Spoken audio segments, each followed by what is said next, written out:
That's where you don't get it, Liam said with a sly grin. You get that many people gathering in one place, camped out day and night, live streaming, making content. They've got to eat, drink, and use the bathroom, right? I bet if a few of the locals were smart, they could rent out a couple of spare rooms, and people would pay for them. Cassandra's eyes widened, her lip twitching as she shook her head. I honestly don't understand the appeal of flocking to a spectacle like this. She was born a princess, insulated from this world. They were two different realities, two different classes. It was like the old Liam, who had only ever seen a cruise ship this big on television. You don't have to understand it. You just have to know it makes money, Liam said, laughing cheerfully. He spoke into the phone. Grandma, just do as I say. I'll have the Thorns send a few bodyguards over to make sure you're safe. For the next little while, you two should probably stay home and see how things play out. Okay, all right, Martha said, nodding and committing his words to memory. After hanging up, she turned to George. Honey, what do you think? Should we just try what Liam suggested? I think it could work. With all these people, they're bound to buy things. The convenience store at the edge of the neighborhood has that old hot dog machine they haven't used in ages. We can fire that up. And doesn't Tiger's aunt next door do crafts? We can ask her to make some local trinkets to sell. George wasn't sure if these people would actually buy anything, but as he looked at the long line of cars outside, he finally sighed. Fine, we'll do it Liam's way. Let's start making some calls. Martha nodded and hurried off to the phone. Within a day, the neighborhood's retirees and stay-at-home residents had all been mobilized, setting up stalls along the main road. The convenience stores at the entrance to the neighborhood were doing brisk business, their hot dog rollers spinning nonstop. Women who hadn't worked in years dusted off their crafting skills and started weaving small toys and trinkets through the night. The visitors were mostly young people, exactly the type to appreciate this kind of thing. And since most of them wanted to feel some connection to Liam, the merchandise flew off the makeshift shelves. The impromptu vendors sold out of everything they had and had to scramble to contact suppliers for more. Back in Boston, Sawyer had been planning a year-end vacation with his wife and kids, but a single phone call brought him rushing back. Carl, we're getting tons of calls from the P15.She neighborhood in Quincy. They need snacks, everything. You're not going to capitalize on this gold rush. A few other factory owners Carl did business with had all called him. Carl paused. P15.She, Quincy. The name sounded familiar. What's the situation exactly? He asked into the phone. It's that factory guy from the internet. You know, that handsome kid you hired to do the live streams? He's blown up online, and now a huge crowd has descended on his hometown. The whole neighborhood is trying to set up shop and needs inventory. Factory guy. Carl's body tensed as an image of Liam flashed in his mind. He quickly opened his phone and checked the latest headlines. When the photos loaded, he froze. It was Liam, the good brother who had helped him out of that huge jam.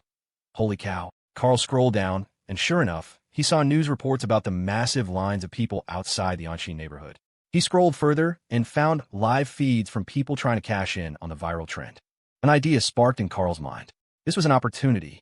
He swallowed hard, found Liam's number in his contacts, and after a moment's hesitation, he dialed.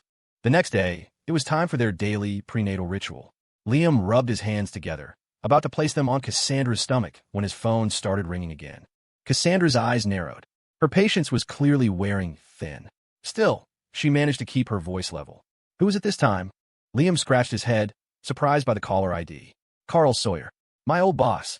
Cassandra raised an eyebrow, a flicker of interest in her eyes. Oh, your old boss is calling you? Sounds like he needs a favor. She had hit the nail on the head. Even without answering, Liam could guess what it was about. He remembered Carl's factory was in Boston, and that Carl had even arranged a car to take him and Chloe's mother back to Quincy. Seeing the news, of course he would call. Liam gave Cassandra an apologetic smile and answered the phone. Carl, what's up? No need for pleasantries between brothers. Liam got straight to the point. Hearing Liam's voice again, Carl couldn't hide his excitement. Hey, it's been a while. I was wondering if you had some time. Brandon and I wanted to see you, have a few drinks, catch up. It had been so long, Carl felt a little awkward asking for a favor directly. A glint appeared in Liam's eye. Come on, man. We don't need to be so formal. Just tell me what you need. Seeing he couldn't hide it, Carl sighed and came clean. I saw the news online. I heard the folks in the P15.She neighborhood are all setting up stalls, and I figured my factory's been a bit slow lately, and we make snacks. I was thinking we could work together. A win-win, you know. He quickly added, the year is almost over. You're out there living the high life, brother, but I'm just trying to make a little extra to have a good holiday season. Why let a stranger profit from this? Carl had helped him out before, and Liam wasn't about to hand this opportunity to someone else. Without hesitation, Liam smiled. No problem at all. Here's what we'll do. I'll talk to my grandfather and have the locals get their supplies from you. My grandfather still has a lot of pull in the neighborhood. If he says the word, it's a done deal. George Xia had worked his whole life for a little bit of pride. This was a perfect opportunity to boost his grandfather's confidence. Times were changing, and his grandfather's old business was struggling. If this could shift his focus, it would be a good thing. Hearing Liam's answer, Carl's face lit up. I knew I could count on you, brother. Okay, it's a deal then. I'll start getting things ready on my end. Sounds good, Liam said, hanging up with a smile. Cassandra, who had been listening to most of the conversation, raised an eyebrow. She looked at Liam with a newfound appreciation. I have to say, I'm impressed you managed to rally all these people together. When you're out in the world, friends are all you have, Liam said with a sheepish grin. If anyone else had said that to him, he would have taken it as a compliment. But this was Cassandra Thorne, the woman who controlled half of New York City. Next to her, his little schemes felt like child's play. He was pretty sure she was just teasing him. And you're so humble, too, Cassandra said, smiling at him. Her eyes were bright with genuine happiness. She hadn't made a mistake with him. The more she looked at her husband, the more capable he seemed. And he was so modest about it. They were on completely different wavelengths. Liam, still thinking she was mocking him, quickly said, Anyway, I should call my grandpa. I'll go put on some music. Back in Quincy, George Xia stared at his phone for a long time after Liam's call. Finally, he opened his contacts and started dialing, one number at a time. Just as Liam predicted, when the residents of Anshin heard that one of their own could be their supplier, they were ecstatic. Everyone eagerly contacted Carl Sawyer. Having profited from their last venture together, Carl didn't get greedy this time. He immediately called a meeting with several other local factory owners, and they all agreed to prioritize supplying the Anshin neighborhood for the time being. Neither side rested. The more viral Liam became online, the more people flocked to Quincy. The more onlookers there were, the better business was for the roadside stalls. Now that they had a reliable supplier, a complete commercial ecosystem had formed. Other companies couldn't even get a foot in the door. They could only watch from a distance. It was a whirlwind of connections and cash flow. During the few days Liam spent on the cruise ship, Carol Xia relentlessly posted videos of their daily lives to her social media account, sparking a nationwide trend. A few days later, Liam, Cassandra, and the others were back at the estate. The residents of Anshin had made a small fortune. As the initial hype died down and the crowds thinned, the villagers showed up at the Xia family's door, bearing gifts to thank George. George, who had always cared about his reputation, was lavished with praise and walked around with a constant, cheerful grin, his spirits seemingly restored to his younger days. Martha was just as happy. The village didn't need their help as much anymore. With their earnings, the villagers had seed money and were already discussing whether they should start a proper factory. Martha and George finally realized it was time for them to retire. As the days passed, the date of the royal banquet drew closer. Carol, delighted by her father's cheerful phone calls, was thrilled. She had originally started posting the videos for her family to see, a way to document their lives for when they got older, but she never expected them to have such an impact. The thought of turning their life in the UK into a daily vlog series grew stronger. Liam, I'm going with you all today. I want to shoot some more video. Carol, who hadn't planned on going, spoke up. Of course, Liam said with a nod. But try not to film anyone's face at the banquet. This is the UK, and they have strict image rights. Don't worry, Carol promised with a smile. I'll only film us. I won't point the camera at anyone else. The royal motorcade arrived early to pick them up, but leading the procession was Natalie, Ethan Vance's mother. When Natalie saw Liam and Cassandra emerge together, she froze. Miss Thorne is coming as well? She asked, her brow furrowed as she stared at Cassandra. Liam raised an eyebrow, trying to decipher the meaning behind her words. He smiled. The monarch invited the Thorne family as well. Weren't you aware, Madam Natalie? How could she have known? After talking with her father, Lord Charles, she had already begun making arrangements for a match between Liam and Madison Meyer of the Meyer Corporation. As a British native, Madison had no objections to an arranged marriage. After all, it was a great opportunity to meet people, and had readily agreed to meet Liam. But now the Thornes were here, with Cassandra right beside him. What was she supposed to do? Natalie's brow tightened. She cursed her father internally for not telling her the Thornes were coming. She could have made a backup plan. Is Madame Natalie not pleased to see the Thorne family? Caleb Thorne's voice was cold.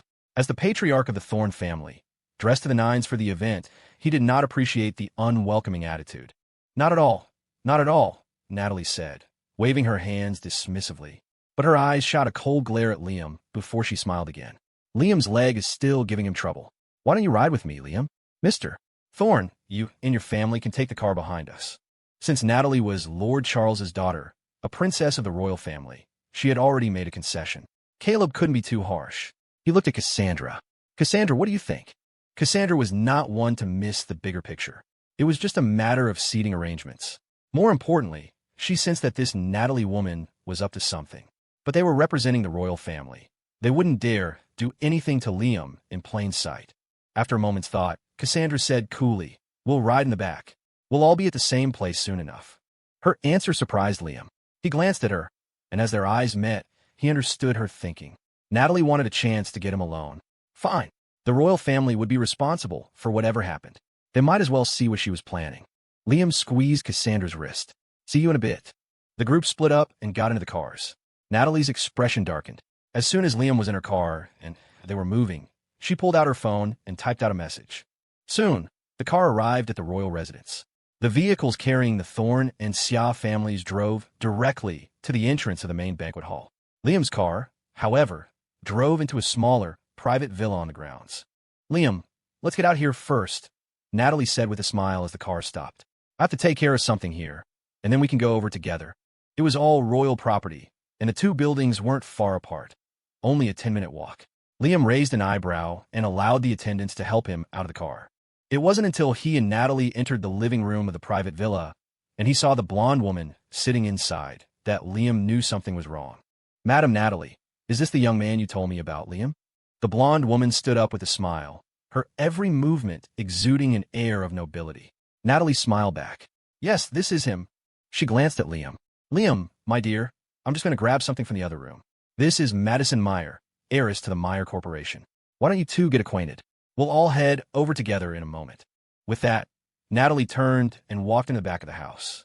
She was being so polite that Liam couldn't quite figure out her game. But they were on royal grounds.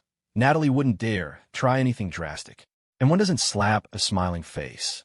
If she had been forceful, Liam could have pushed back, but now he was trapped. As the blonde woman approached, Liam instinctively gripped the wheels of his chair and rolled back slightly. Seeing this, Madison Meyer didn't press closer. She simply sat on the nearest sofa and smiled. "I heard from Grandpa Charles. How is your leg?" "It's okay. I'm starting physical therapy soon. With Dr. Aiden on the case, it won't be an issue," Liam replied casually. Madison nodded, her gaze falling on the fruit platter on the table. "You just got here. Would you like some fruit?" With none of his own people around, Liam wasn't about to eat anything. He waved his hand with a smile. "I already ate before I left." "I see." Madison didn't press the issue. Most people ate something before a major event anyway. Although food was served at the banquet, no one attended a royal function with eating as their top priority. After a long moment of silence, Liam, anxious to get back to Cassandra, was about to make an excuse to leave when Madison spoke first. "I've heard your story. My family also built our business from the ground up, so I understand the struggles you've been through." The subtext was clear. "I think you're impressive." Westerners were generally more direct, and with that one sentence, Madison laid her cards on the table, openly expressing her admiration. Though beauty standards varied, even in a wheelchair, the talented Liam radiated a refined elegance that complemented his handsome features, a combination often lacking in Western men. From the moment she saw him, Madison had been taken with him. Combined with his royal lineage, she was very interested in getting to know him. Liam understood what she was saying, but he was confused. Weren't they here for a banquet? What was this sudden introduction to a blonde beauty about? When Liam didn't respond, Madison continued directly. "Actually, I'm also from a blended family.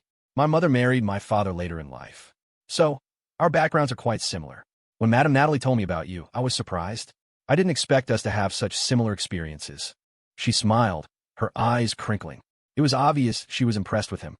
The mention of Natalie's name made it click. This had to be a setup for an arranged marriage. The realization stunned Liam. He remembered appearing with Cassandra before. Even if Lord Charles wasn't there, a simple background check would have revealed their relationship. Charles knew he was with Cassandra, yet he was still trying to set him up with someone else. For a moment, Liam couldn't grasp their intentions. Even if he suspected it, he couldn't be sure. And if he just came out and asked her if this was a blind date, he'd sound like a lunatic. He pressed his lips together and decided on a more subtle approach. "Miss Meyer, it's a pleasure to meet you, but the banquet should be starting soon. I'm quite anxious to get over there." Once he was at the banquet, clinging to Cassandra, everyone would get the picture. There's still half an hour. Madame Natalie isn't back yet, so there's no rush, Madison said with a smile, pointing to his wheelchair. Don't worry, I can push you over later. If Madison pushed him and Cassandra saw it, his wife would be consumed by jealousy. He had just started to build a sense of security with her. He couldn't shatter it now. No, I can manage myself. And there are staff here, they can help, Liam said, quickly refusing. Just then, Natalie emerged from the back room, holding a bottle of red wine. Seeing Liam and Madison chatting happily, she walked over with a smile. You two seem to be getting along wonderfully. This is a wine I've been cellaring. My father is in high spirits today, so I thought I'd bring this over. But before I do, could you two do me a favor and taste it? Liam froze. Natalie explained with a smile. This wine has been aging for some time. It's one of my treasures. Today's banquet is a grand affair, and I'm worried the guests might not enjoy the taste. So please help me out. For Madison, a regular at such events, tasting wine was a common practice. She smiled and pointed to the glass in front of her. Of course, madam. Please, pool. The wine felt too sudden, and Natalie's drastically changed attitude was unsettling. So, even after she poured the wine into the glass in front of him and invited him to taste it, Liam didn't move. Strangely, Natalie didn't pressure him to drink. Was I overthinking it? Liam's brow furrowed. He couldn't figure out what these people were doing. Across from him, Madison had already taken a small sip. She nodded at Natalie and smiled. Madam, this wine is excellent. The flavor is very pure. Wonderful, wonderful. I'll have them. Take it over then. Natalie smiled and called for a servant. Oh, and could you come with me to the wine cellar? I have many more treasures stored there. Since it's a happy occasion, you can pick whatever you like. If you find something you fancy, you can even take it home. Really? Madison's eyes lit up. Although the Meyer Corporation was a major enterprise, it couldn't compare to the royal family. The royal collection was full of priceless treasures. Of course. Come, you there, Natalie said, her eyes glinting as she beckoned to a servant. Push Mr. Lynn downstairs with you. Liam's mobility was limited, and he hadn't felt any clear malice from the two women. He reasoned they wouldn't dare cause trouble on royal property. He felt the phone in his pocket and didn't refuse. Descending into the villa's subterranean wine cellar, Madison let out a gasp of awe. Even Liam, who was accustomed to the Thorne family's opulence, was stunned by the dazzling array of wines before him. In his mind, cellars were dark and musty, but this place was brightly lit, its sunken design lending it an air of mystery. If you see anything you like, you can have a servant fetch it for you later. I need to go upstairs for a moment, Natalie said with a nod. The moment she turned, her expression hardened. As she walked out of the cellar, she glanced at a servant beside her. The servant immediately understood and pulled the door shut. Tequila. Oh my God. Madison stopped in front of a cabinet. She pressed a button on the console, and a shelf rose from the sunken display, revealing a clear bottle encrusted with thousands of diamonds. Liam could hold his liquor, but he didn't know much about wine, especially not these expensive varieties. He couldn't see a price tag, only the blinding sparkle. Is this bottle very expensive? He asked, curious. Expensive doesn't even begin to describe it. This tequila appeared at an auction years ago. Look at the bottle. Those are all real diamonds, over 6,000 of them. This is a work of art. Liam was flabbergasted. He couldn't imagine the point of a bottle made with over 6,000 diamonds. But for the rich, maybe the point was simply having it in their home. Since Natalie had told them to take whatever they liked, Liam raised an eyebrow. In that case, I'll take this one. Madison froze, staring at him in disbelief. Are you sure you want this one? Of course. Didn't Madame Natalie say to take whatever we like? I'd love to taste what a 6,000 diamond bottle of tequila tastes like, Liam said with a nod, his honesty unwavering. Madison's eyes widened, and her lips twitched. She leaned closer to him and whispered, Don't you realize she was just being polite? This bottle is probably worth over $3 million. If you actually take it, she'll. Even in the UK, where people were more direct, most understood social etiquette and could tell a genuine offer from a hollow one. But Liam, what's there to be polite about? Is the royal collection going to miss one bottle of wine? A woman of Madame Natalie's stature represents the royal family. Her offer means she values us. If we take something cheap, wouldn't that be an insult to the crown? When it came to verbal sparring, Liam had never been afraid of anyone. A $3 million bottle of wine? Only a fool wouldn't take it. Madison was stunned by his argument. She looked at him intently, as if realizing he had a point. After a moment of silence, she looked at him with new respect and nodded in admiration. You're right. In that case, I should also choose something expensive. Seeing that Madison was on board, Liam grinned. That's the spirit. I can't believe it. We have similar backgrounds, yet you have such a unique perspective, Madison said, her admiration almost overflowing. At that moment, she was truly beginning to appreciate him. Liam just smiled and changed the subject. Take whatever you want. Worst case, my status is right here. You can just say, I gave it to you. In those few short exchanges, Liam had figured out. Madison wasn't on the same side as Natalie. She probably had no idea what Natalie was plotting. There was no need to make an enemy of her. But to Madison, his words sounded like a gesture of special favor. She smiled shyly at him and thanked him profusely. Thank you. Seeing the blush on her cheeks, Liam's heart sank. This was getting really awkward. He hadn't figured out why Natalie had introduced him to Madison, and he wasn't sure if this was an arranged blind date. He couldn't just come out and say he had a wife. It would be like meeting a stranger on the street, exchanging a few words, and then blurting out, hey miss, sorry, don't get any ideas, I'm a married man.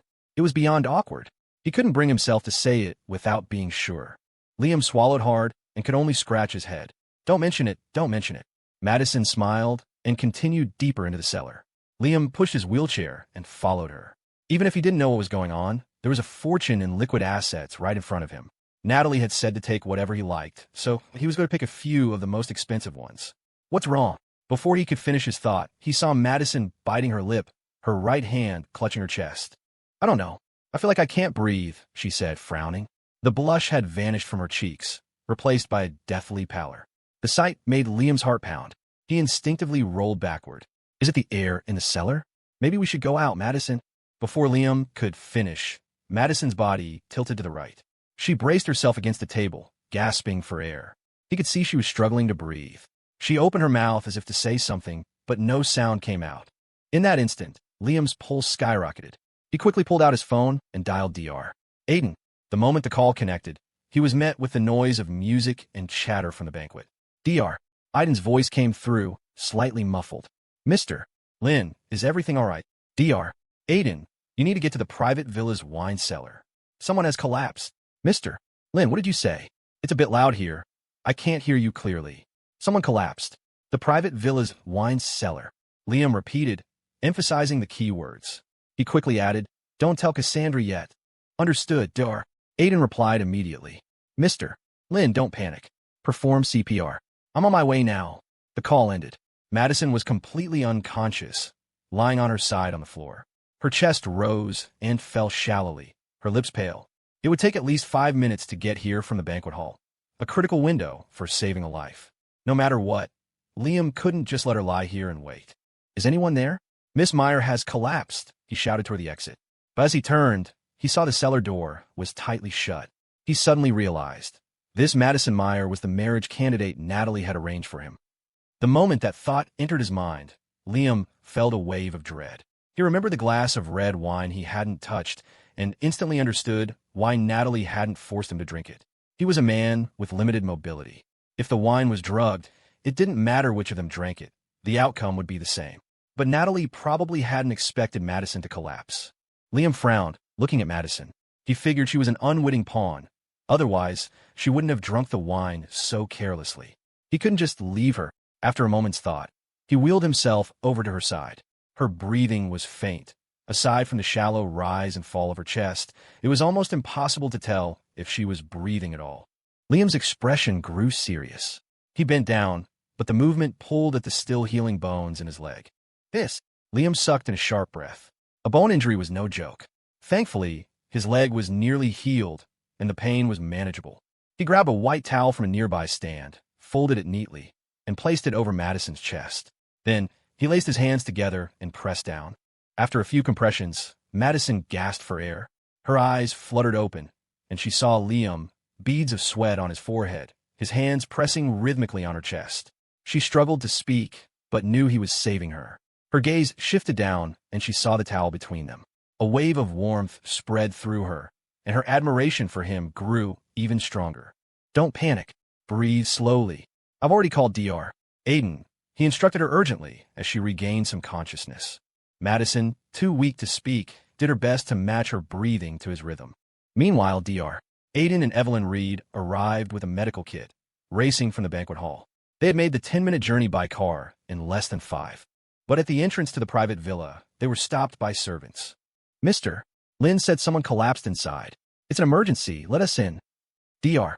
Aiden yelled, sweating profusely. From nearby, Natalie, who had been waiting by the door, emerged, feigning surprise. Someone collapsed? That can't be.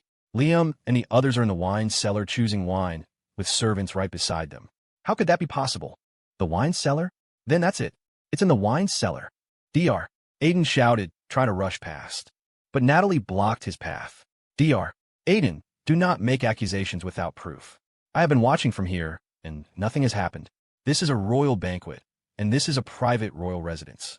Without an invitation, I cannot allow you into the villa. Her tone was firm, wielding the authority of a princess. But Liam's call was real. As a doctor responsible for the royal family, Aiden was caught in a dilemma. Evelyn, though less familiar with the royal family's relationship with Liam, knew she represented the Thorns, and that meant her loyalty was to Cassandra. She understood perfectly. Going against Liam was going against Cassandra. She had none of Aiden's reservations. Madam Natalie, Mr. Lynn is a guest of the Thorn family, who were invited to this royal banquet. If anything were to happen to Mr. Lynn here, I'm sure the royal family would not want to see that. Since you're not certain, why not let us go in and see? The guests at this banquet are all of high status. If someone truly has collapsed inside, the royal family may not be able to bear the responsibility. Her tone was unwavering, her position clear. Aiden glanced at Evelyn, surprised by her forcefulness. In Natalie's pampered world, even a famous doctor was just a servant. She wasn't about to let her carefully laid plan be ruined so easily. And Evelyn's tone was particularly grating. I suggest you remember your place. If there is an accident, I will take full responsibility. It is not your place to lecture me.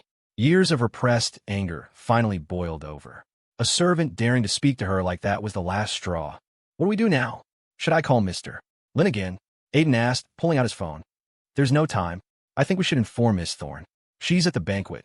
She can ask the monarch directly, Evelyn said, her eyes flashing. She pulled out her phone and shot a meaningful look at Natalie.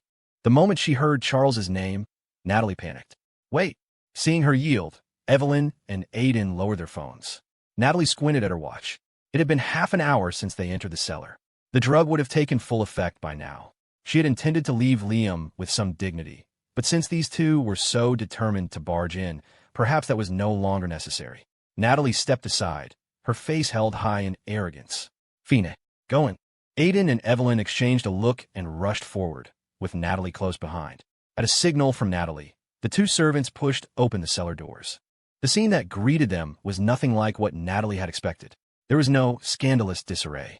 Instead, Liam was bent over, performing CPR on the collapsed Madison, with a towel placed neatly under his hands. You're finally here. Quick, come and help.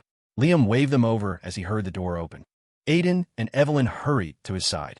Aiden checked Madison's pulse while Evelyn opened the medical kit. Thank goodness, we're in time. Evelyn, get the syringe from my kit. Right? With two doctors on the scene, Liam's heart finally settled. He glanced over at the stunned Natalie standing in the doorway and said sternly, Madam Natalie, when Miss Meyer collapsed, why was the cellar door locked? Natalie jolted back to reality and immediately turned on the servants. Yes, what is wrong with you? Why did you lock the cellar door? Didn't you see Mr. Lynn and Miss Meyer were inside, choosing wine. Her pivot was remarkably fast. Faced with such a seamless performance, Liam was momentarily speechless. He turned back to Aiden. Dr. Aiden, have you figured out why she collapsed? Preliminary diagnosis suggests insufficient blood supply to the heart. It seems this young lady has a weak heart, Aiden explained, prepping a syringe. A heart condition? Liam was taken aback. He remembered Madison drinking the wine without a second thought. Aren't people with heart conditions forbidden from drinking alcohol? It's not an absolute rule. We generally don't recommend it, but a very small amount shouldn't have a major impact. Dr. Aiden said truthfully. I see. Liam nodded, then looked at Natalie, whose face was a mask of grim displeasure. Madam Natalie, since Miss Meyer is unwell, I suggest we move her to a room to rest. Natalie quickly agreed.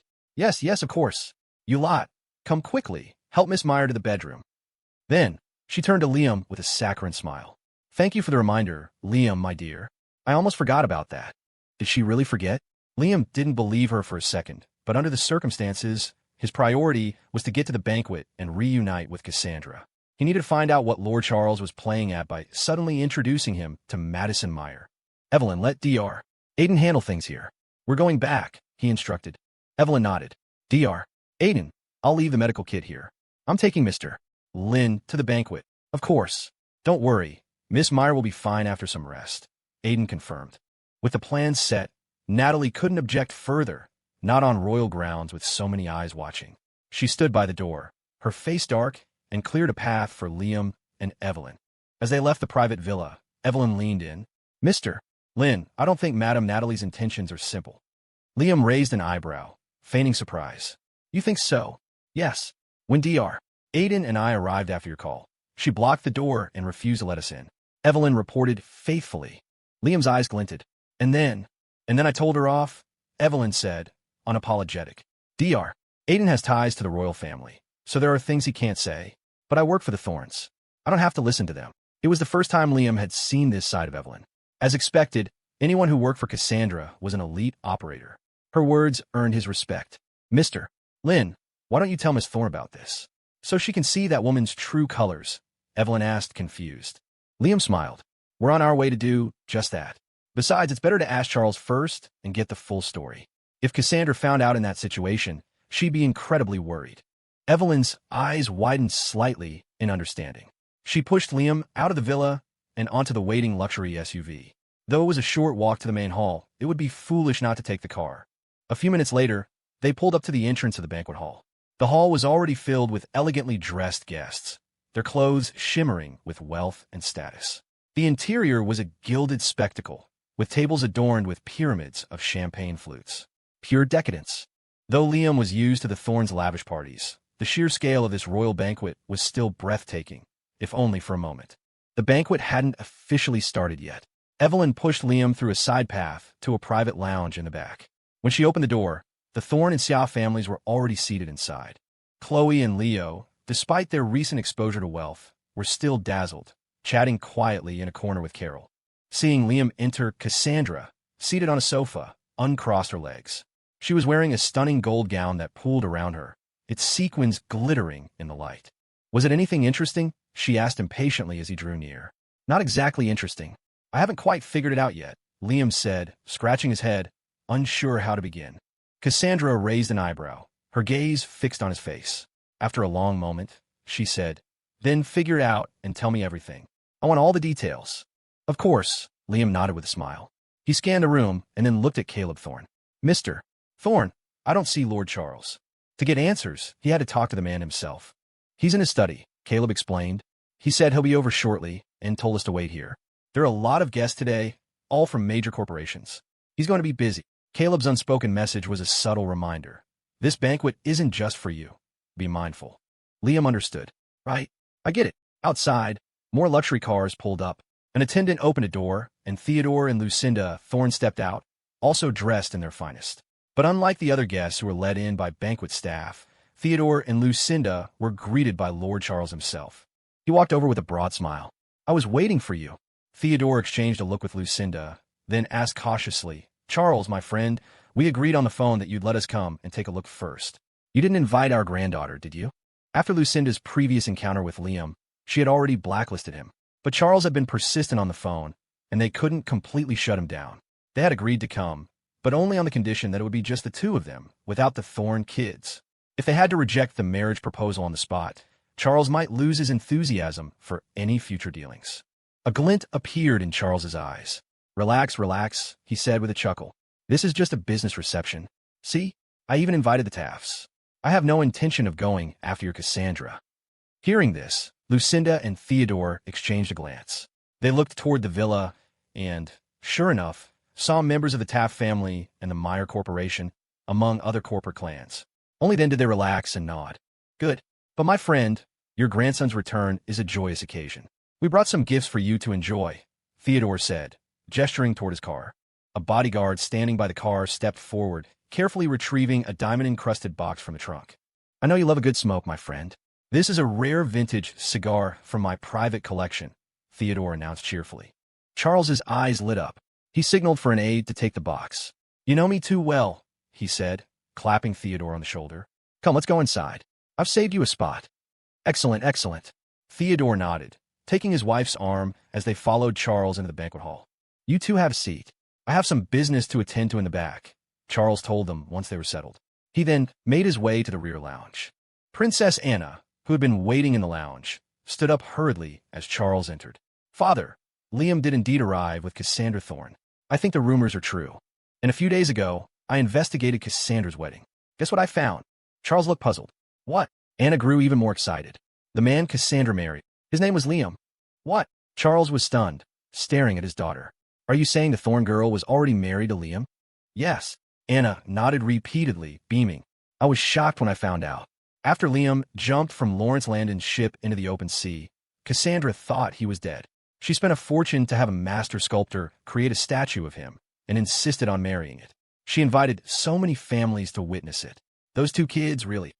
Hearing the full story, Charles's eyes widened. He had invited them together with a plan in mind. If Cassandra was truly married, he would have a valid reason to persuade Liam to give up. He never could have imagined this outcome. So those two had such a deep connection from the very beginning. This was wonderful news. Charles slapped his palm in excitement. I knew something was off, and this is it. Those two kids. They were in love with each other all along and made us old folks guess. Exactly. They're a match made in heaven. We almost ruined it. Anna was overjoyed. Witnessing such a profound story was almost as moving as experiencing herself. Now that they were together, she was genuinely happy for them. But there was still one problem. Father, Cassandra's grandparents don't seem to know about this. As one of the event's organizers, Anna knew the pretense her father had used to get the two of them here. While they were thrilled, the elderly couple might not be. She had seen them outside the villa, and they hadn't looked pleased. It's fine. We'll explain everything to them privately later. Caleb and his wife must know the story. With all of us there, they won't object, Charles said, unconcerned. In that case, Anna, you can go and announce the start of the banquet. I'm going to bring Liam up on stage and introduce him properly. Of course, Spencer is at the royal residence. Outside the estate, among the dozens of parked luxury cars, a window was half open. Jessica Fong peered out, mesmerized by the magnificent scene before her. It was a level of opulence she had never seen, like a fairy tale where Cinderella dropped her glass slipper on the palace steps. Yes. Why did you open the window? Close it now. A sharp reprimand shattered Jessica's fantasy. She turned back, looking lost. Seeing that Jessica had opened the window on her own, Spencer's son grew agitated and barked an order.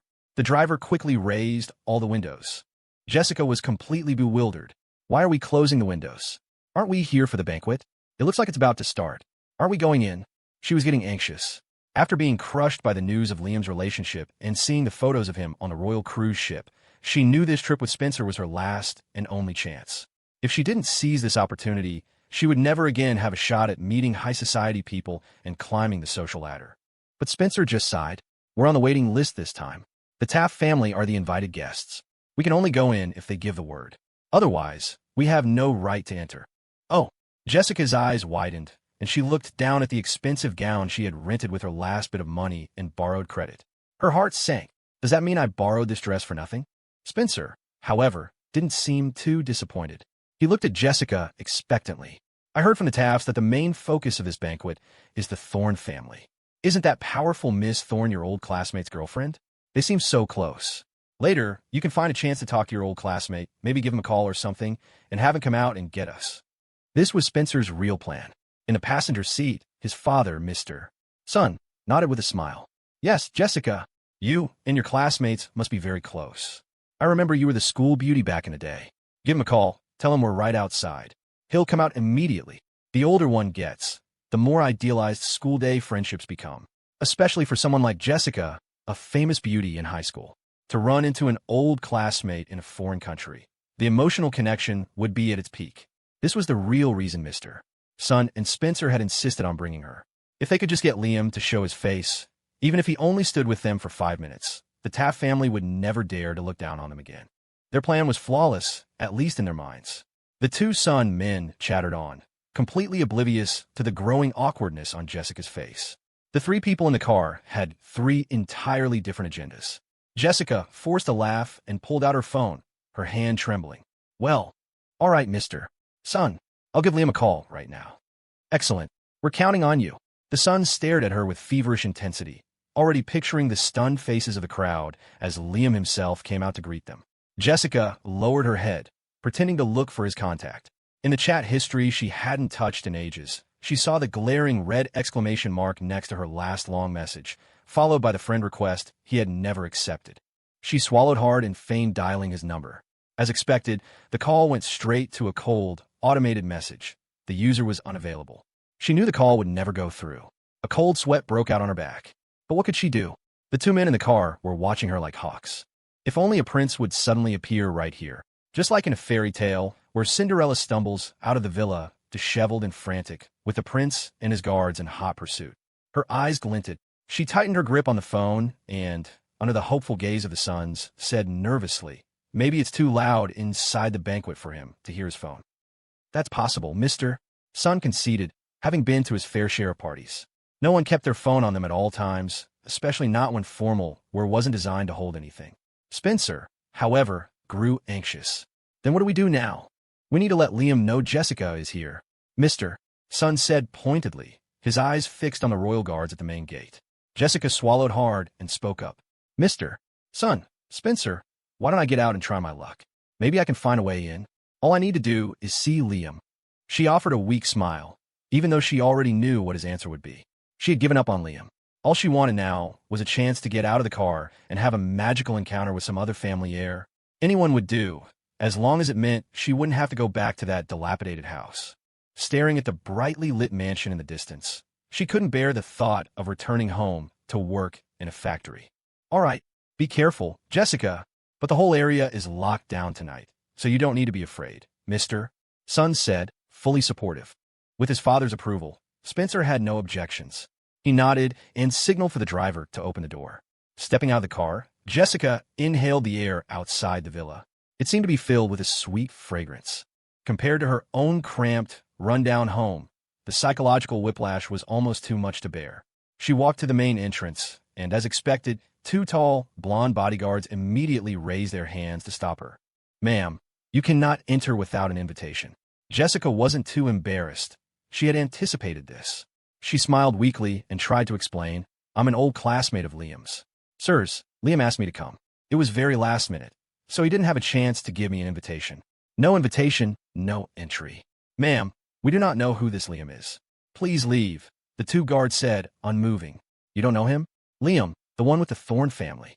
Isn't the Thorne family invited to this banquet?" Jessica was stunned. The guards exchanged a look. They had heard of the Thorne family, but the name Liam meant nothing to them. They were about to question the well-dressed woman further when another black car pulled up beside them. Seeing the license plate, the two guards snapped to attention and moved to open the car door. "Madam, the banquet is about to begin. You've arrived just in time," one of them said, bowing respectfully to Natalie. Hearing the word madam, Jessica's eyes lit up. She stared at the elegant woman stepping out of the car and hurried over. "Good evening, madam. Are you Mrs. Thorne?" Natalie frowned, her eyes scanning Jessica from head to toe. Not getting a reply, Jessica assumed she was right. "Madam, hello. I'm a classmate of Liam's. He called and asked me to attend the banquet, but it was so rushed he didn't get me an invitation. Now I can't get in. Could you possibly take me with you?" Jessica's face was a mask of embarrassment. She quickly added, "Or do you have his phone number? If I could just talk to him, that would be enough." Her goal wasn't Liam anymore. If she could just get into the banquet, she could meet any number of young masters and escape her miserable life. She was sure that if she explained her situation, Liam, out of old-school tie sentiment, would help her get in. Little did she know, Natalie, already seething from her encounter with Liam, heard his name and her temper flared. Classmate? What does he think this place is? Some dive where anyone can just walk in? Her father hadn't even announced to the media that Liam was a royal grandson, and he was already acting like he owned the place. Natalie's patience evaporated. She shot a cold look at the guards and snapped, "What are you all paid for? She doesn't have an invitation, and you're just letting her stand here?" The smile froze on Jessica's face. The guards immediately stepped forward. "Yes, ma'am. Miss, please leave the premises," they said, forming a wall in front of her.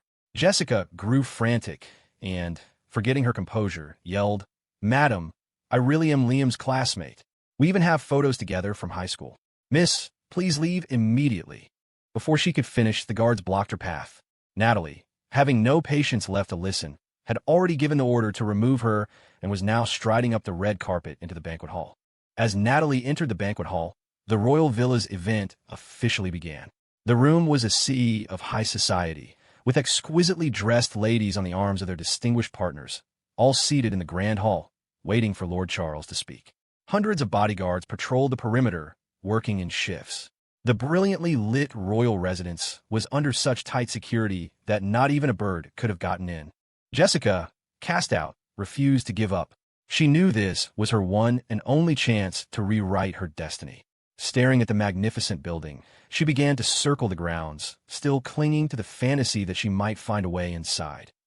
As the music faded, Lord Charles ascended to the main stage. Liam, Cassandra, and the others took their seats below.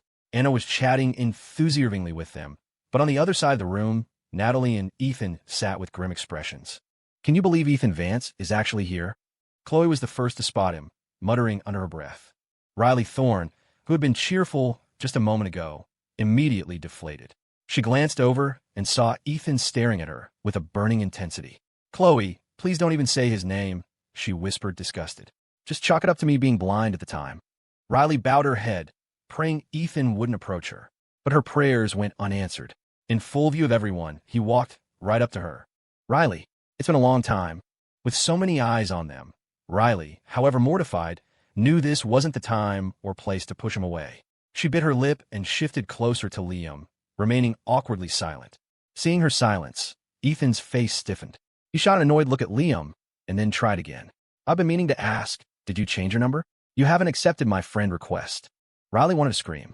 With everyone watching, did Ethan not know how to speak? He was blurting out this nonsense for all to hear. What would people think? She instinctively tugged on Liam's sleeve. Liam, who had been talking with Cassandra, felt the pull and turned. He saw Ethan standing next to Riley and instantly understood the situation. A small smile played on his lips. "Oh, Mr. Vance, the banquet is about to start. Have you not found your seat yet?" His words were a life raft for Riley. Cassandra also turned, her eyes fixed on Ethan with open hostility. Ethan's expression darkened as he noticed the many eyes on them. The Thorns were the stars of this banquet, and his decision to approach them had drawn a lot of attention. Now Liam was publicly dismissing him, a blatant slap in the face. Ethan took a deep breath. He couldn't make a scene, so he forced a cold smile. "I was just chatting with an old friend. Not like you, Mr. Lynn, with a beauty on each arm." He said it right out in the open. Instantly, the faces of the entire Thorn contingent turned to stone. Cassandra glared at Ethan, about to lash out, but Caleb held her back. She looked at her father, confused, but he gave a slight shake of his head. Cassandra clenched her jaw but held her tongue. It wasn't that Ethan was wrong. Of all the guests, only Liam was in a wheelchair, flanked by the two Thorn sisters. Next to them were Chloe, Caleb, and the others. The seating arrangement made the power dynamics crystal clear. It also sparked a flurry of whispers. "I remember Miss Thorne's fiancé was named Liam, right? The statue at her wedding looked exactly like him." "Mr. Taft, is that true? Miss Thorne was married before." "Yes. The wedding was in our country. My family was there." "Theo, you remember it best, don't you?" Todd Taft, the head of the Taft family, said with a smile, turning to his son. "Theo, you remember it best, don't you?" Theo Taft nodded eagerly, grateful for the chance to speak. "I don't know the whole story, but I remember very clearly that the statue and the groom Miss Thorne named were both called Liam. So, it seems there's quite a history between them." As the main characters of the evening, they were the subject of intense speculation. No matter where, no matter how powerful, everyone loved to watch the show. Thanks to their attendance at Cassandra's wedding, the Taft family became the second hottest topic of the night. Listening to their conversation, Ethan's face grew darker. If it weren't for them, he would never have known that Liam and the Thorns had such a long history. What did Liam take me for back then? He must have been close with Riley all along and only interfered when he heard she was getting to know him. Seeing Lord Charles walk onto the stage with a smile, Ethan had to swallow his anger and return to Natalie's side. "Mother, we can't let Liam get away with this," he hissed as soon as he sat down. Natalie looked at her disappointing son with surprise. It was rare to hear such determination from him, but what could she do now? Her marriage plot had been foiled the moment Madison Meyer had her episode. "I asked you to help earlier, and you refused," Natalie retorted. "Now he's here. What do you suggest we do?" "It's simple. Grandfather is going to announce Liam's return today. When he does, you go up on stage and say that you've already found a marriage candidate for him, and that the two of them have already hit it off. It's perfect. Everyone could see Liam was flanked by beauties. If they mentioned Madison Meyer, it wouldn't matter if she was lying in a bedroom. The moment Cassandra heard it, Liam wouldn't be able to explain his way out of it with 100 mouths. I think that will work. Your grandfather's on stage. He probably hasn't heard what they're saying. Natalie stared at the stage, took a deep breath, and made her decision. As the microphone hummed to life, Charles smiled and waved to the audience. Welcome, everyone, to this banquet. Today is a happy day, and I am hosting this event because I have two pieces of joyous news to share with you all. At previous banquets, Charles rarely took the stage himself.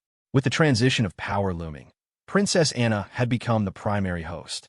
But tonight, Charles was up there in person. The moment his voice fell, the hall fell silent. Surveying the crowd, Charles's gaze settled on Liam. He took a deep breath and began to recount a story from his past. This is something I never intended to make public in my lifetime, but I never expected such a wonderful surprise. As you all know, I'm getting old and my days are numbered. So, today I have decided to share a piece of my past. Many years ago, in my student days, I met a girl from China. As if lost in the memory, Charles's eyes drifted to Liam and Xia, seeming to see his own long-lost love through them. Following his gaze, Theodore Thorne, who had been composed until now, frowned. Beside him, Lucinda also noticed the group seated closest to the stage. Her face paled. This is bad. Why are Catherine and Cassandra and the others here? That Charles, not an honest bone in his body. He tricked us. Theodore was furious. He had told them it would be just the two of them, and now his daughter and her family were here. What was going on? But then, Lucinda noticed the man at the center of it all. The grandson Charles had spoken of, the very man she had rejected just days ago, Liam. Lucinda's expression soured. She grabbed Theodore's arm. Honey, Charles's grandson is sitting with Cassandra. Theodore had never seen Liam before, but looking over, the only man sitting next to Cassandra was the one in the wheelchair. Could that be the grandson Charles had described as a fine, upstanding young man? The two of them had lost all interest in Charles's nostalgic speech. Theodore shot to his feet. No, our precious granddaughter is not going to marry a cripple. His voice wasn't loud, but those around them heard it. Natalie, seated nearby, noticed and raised an eyebrow, a hint of schadenfreude in her expression. Ethan, it looks like we won't have to lift a finger. Ethan had also spotted Theodore and Lucinda. He had investigated the Thorne family when he was getting to know Riley and knew they were her and Cassandra's grandparents. Seeing their fury and hearing the word cripple, he let out a derisive snort. It seems someone else doesn't want them together either. On stage, Charles had nearly finished his trip down memory lane. The guests, while surprised by his past, weren't buzzing about it. At their level, who didn't have a lost love in their past? Who hadn't been reckless in their youth? But what truly shocked them was what Charles said next. A month ago, I found the child that Eleanor's sister gave birth to for me during those reckless years. Charles's gaze fell on Liam. Liam, he is my long-lost grandson, who has been adrift in the world for so many years. The room erupted in a wave of gasps and murmurs. The Taft father and son, who had been enjoying the drama, were stunned. Caleb Thorne looked at Liam in shock. Liam hadn't mentioned any of this. Cassandra, too, turned her head in rare surprise. She stared at Liam, her voice filled with disbelief. Was this what you were about to tell me? More or less? Liam scratched his head awkwardly and explained, I was planning to tell you later. I didn't expect him to announce it first. Brother-in-law, your life story is something else, Riley said, equally amazed, but her voice was filled with admiration. If the monarch hadn't said it himself, I'd never believe you had royal blood. As you can all see, Charles continued, his voice resonating through the hall. The lady seated in the front, Xia, is the wife of my late son, Victor. She gave me two wonderful grandchildren, Liam and Chloe. With that next declaration, the chatter grew louder. Thankfully, no media had been allowed at today's banquet. Only the highest echelons of society were privy to this news. Charles was on a roll. He beamed and continued. That is the first piece of good news. The second is about my grandson, Liam. He has reached the age of marriage, and after much consideration, I have found a suitable match for him. He looked at Liam with a broad smile. That smile sent a shiver down Liam's spine. Beside him, Cassandra's eyes turned to ice. She stared at him, as if waiting for an explanation. Caleb and the others also turned, their faces a mixture of confusion and disbelief. Given what had just happened with Natalie and Madison, Liam honestly couldn't be sure if this was real or not. But if Charles was about to name Madison Meyer as his intended bride, he would refuse without a doubt. Before Charles could say another word, Theodore Thorne was the first on his feet. He boomed, Charles, I do not consent to this marriage. His voice was powerful, echoing through the silent hall. Hundreds of pairs of eyes turned to him. Charles was stunned. His old friend wouldn't even let him finish his sentence. Were they that opposed to Liam? A cold smile touched Natalie's lips. She whispered to Ethan, "Looks like we don't have to do a thing." Lucinda also walked over to Cassandra's side, declaring righteously, "Charles, my granddaughter, is the treasure of our Thorne family. We will never, under any circumstances, agree to have her marry Liam." Now, it wasn't just Liam who was dumbfounded. The entire Thorne family was in shock. Catherine grabbed her mother's arm, her face etched with panic. "Mother, what are you and Dad doing?" "Catherine, don't be afraid. No matter what, your father and I will not allow Cassandra to be wronged," Lucinda said, patting her daughter's hand reassuringly. How could she possibly relax? Caleb was equally baffled. They came to a banquet, and suddenly his father-in-law and mother-in-law were here, causing a scene. Finally snapping out of his shock, Liam looked from the bewildered Cassandra to the resolute Lucinda. He slowly raised a trembling hand and pointed at Lucinda and Theodore, his voice filled with disbelief. "Cassandra, they are your grandparents." "Right." Cassandra nodded, then looked at Liam as if she'd just realized something. "You've met them." Met them was an understatement. The elegant woman who had just stormed in was the same one who had come to warn him against the marriage. It all clicked into place for Liam. He gave a wry smile. "I told you before that an older woman came to see me, told me to refuse the engagement. It was her." Cassandra's eyes went wide. She had been happy, no, ecstatic, when Liam told her he'd refused. But now he was telling her the person who'd convinced him to say no was her own grandmother. Cassandra suddenly remembered the phone call from her grandmother, Lucinda, about the very same engagement. She had refused without a second thought. No wonder her grandmother had sounded so delighted when she'd said no, promising she wouldn't be disappointed this time. Her grandmother had already met Liam. The marriage she wanted her to refuse was to her own husband. For a split second, Cassandra's brain short-circuited. What in the world was going on? As Cassandra's closest family, Lord Charles couldn't believe Lucinda and Theodore were unaware of the history between their granddaughter and Liam. He assumed they simply had a personal vendetta against the boy. His face darkened. "Theodore, I wasn't finished. The least you could do is hear me out. There's no need. I will never agree to let Cassandra marry Liam." Theodore's tone was absolute, cutting off Lord Charles completely. Lucinda turned on her daughter and son-in-law. "Catherine, Caleb, look at this mess you've made. You didn't even bother to investigate before showing up. Your granddaughter is about to be sold off, and you're here helping them count the money." Her words were harsh, a public rebuke in front of New York's elite. But she had no idea that Catherine and Caleb were just as confused as everyone else.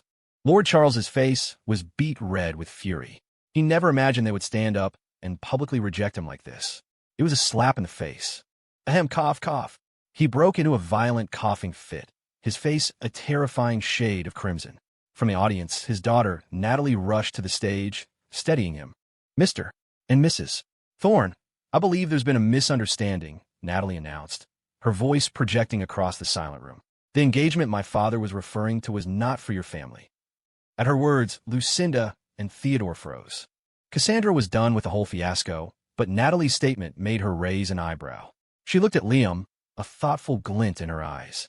Liam cleared his throat awkwardly, his mind racing. Just wait, he thought. Wait for her next sentence. He needed Natalie to admit, in front of everyone, that Madison Meyer was the intended bride. Only then could he refuse. As if on cue, Natalie's voice rang out again, laced with a smug, theatrical smile. "The heiress of the Meyer Corporation is already waiting in the private villa next door. Liam just met with her, and they had a wonderful chat. Madison Meyer is the one we intended for him to marry." The words landed like stones. A wonderful chat, was it? Cassandra's voice was quiet, but it cut through the room. Her dangerous gaze settled on Liam, her eyes instantly turning cold as ice. "So that's where you were for so long, chatting with Miss Meyer." She was smiling, but it was the smile of a predator, promising to devour him whole. "Damn, brother-in-law, you're playing with fire," Riley whispered from beside him, breaking out in a cold sweat. She stared at Liam, in awe of his sheer audacity. Liam ignored them, his focus locked on the scheming woman on stage. "Mrs. Natalie, I think you're mistaken. Cassandra and I have been together for a long time. Besides, didn't you just ask me to help you select some wine? How did that turn into an engagement with Miss Meyer?" He'd been holding that in, waiting for the perfect moment to say it. Natalie had finally shown her hand. It was just as he'd suspected. She was the one pulling the strings. Judging by Lord Charles's stunned expression, he was completely out of the loop. Despite the public refutation, Natalie remained composed. "Liam, didn't you and Miss Meyer seem to be getting along splendidly?" The two of you were selecting wine alone in the cellar. I just thought you had good chemistry. Alone in the cellar. The words hit Cassandra like a physical blow.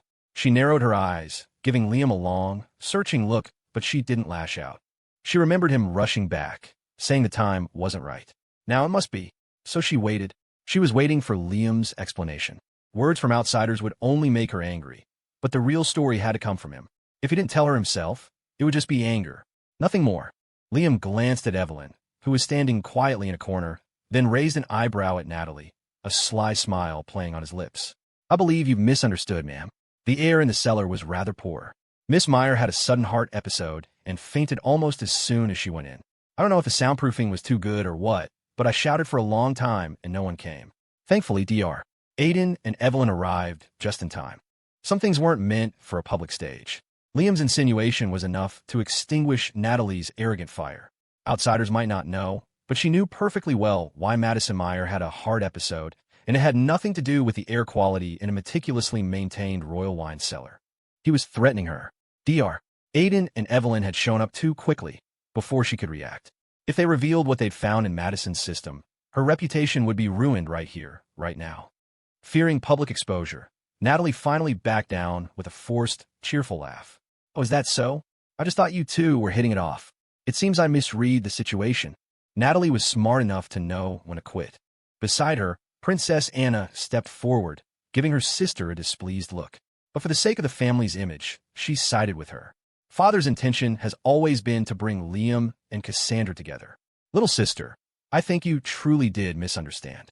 But it's not too late to fix this. She turned to Liam. Liam, we all know about you and Cassandra. This banquet was held for two reasons. First, to announce your identity to everyone, and second, to choose an auspicious date for you and Cassandra to get engaged. And just like that, the spotlight swung back to Cassandra and Liam. Lucinda and Theodore looked like they wanted to protest again, but Catherine cut them off. Mom, Dad, stop making things worse. Come with me. I need to talk to you too. The two elders exchanged a look, saw the entire room staring at them, and reluctantly followed Catherine to a back hall, holding their tongues for now. The moment they were alone, Catherine's temper flared. What is wrong with you two? Why didn't you tell us you were coming? Caleb and I had no idea, and now you've caused this enormous scene.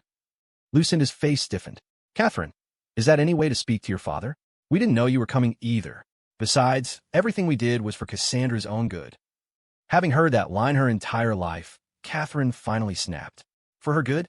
Mom, Dad, do you have any idea about Liam and Cassandra's relationship? They've been together for ages. That wedding you missed last time?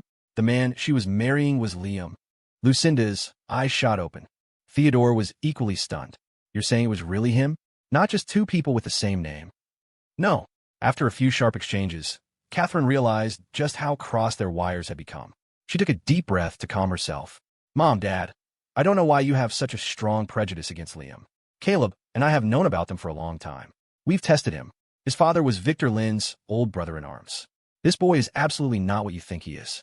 We've seen their love for each other with our own eyes. Catherine's words were raw and tinged with an undeniable anger. Theodore and Lucinda looked at each other. After a long moment, Theodore spoke first. Lucinda, what was it you said about Liam's character? What happened? He admitted it himself, that he planned to leech off the woman. Lucinda said weakly, her face pale. I thought he was after our family's fortune. Catherine laughed, a bitter, frustrated sound. Mom, you really let your imagination run wild. Let me tell you something. Cassandra gave Liam a mountain of assets, and he didn't want any of it. In fact, Caleb spends his days trying to trick Liam into managing the company so he can take over his job. Theodore was speechless. Lucinda, you didn't tell me that part. And wait, the boy is Lord Charles's own grandson. Why on earth would he be after our money? Scolded by both of them, Lucinda finally understood the magnitude of her mistake. She apologized profusely. Catherine sighed. Outside of the Thorne family, she understood her parents best. Her own family hadn't been wealthy.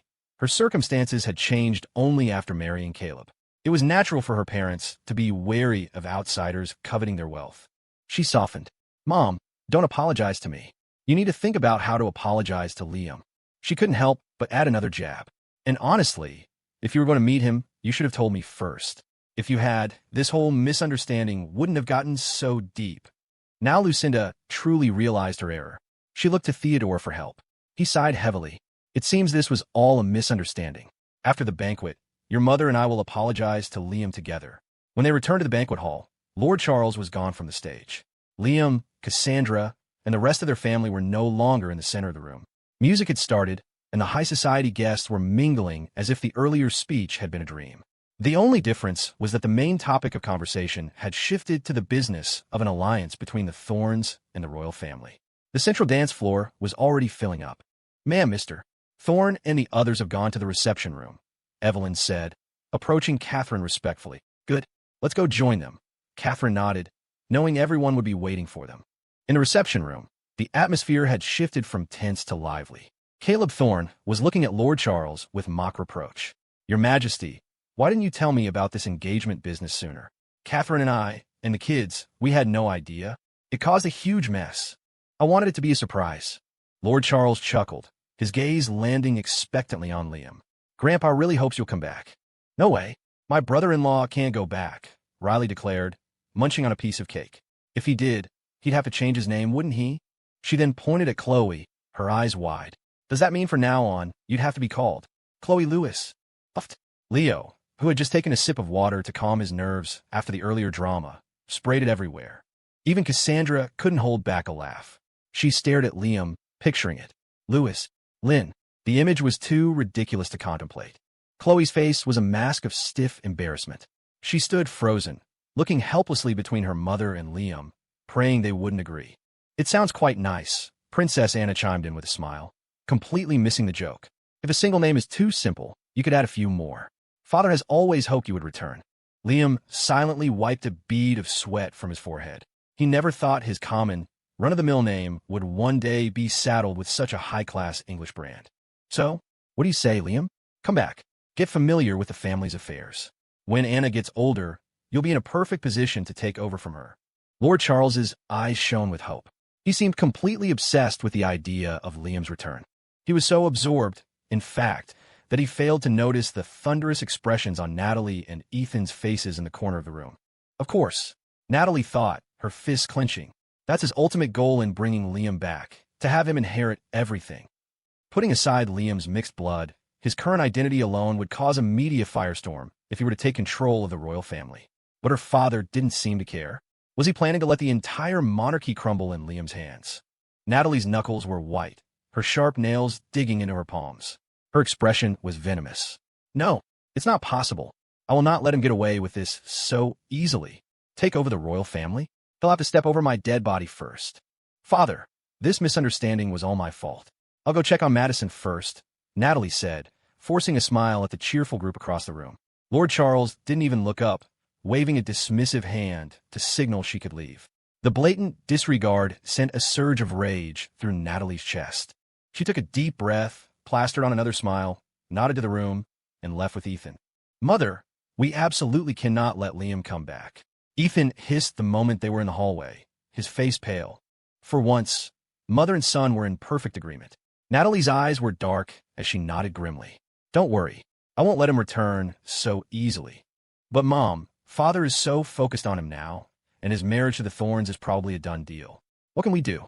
Ethan was kicking himself for not acting sooner. He thought it would be simple, but now he saw that Liam had been planning this all along. He was the only one who had been so naive. "A done deal, so what?"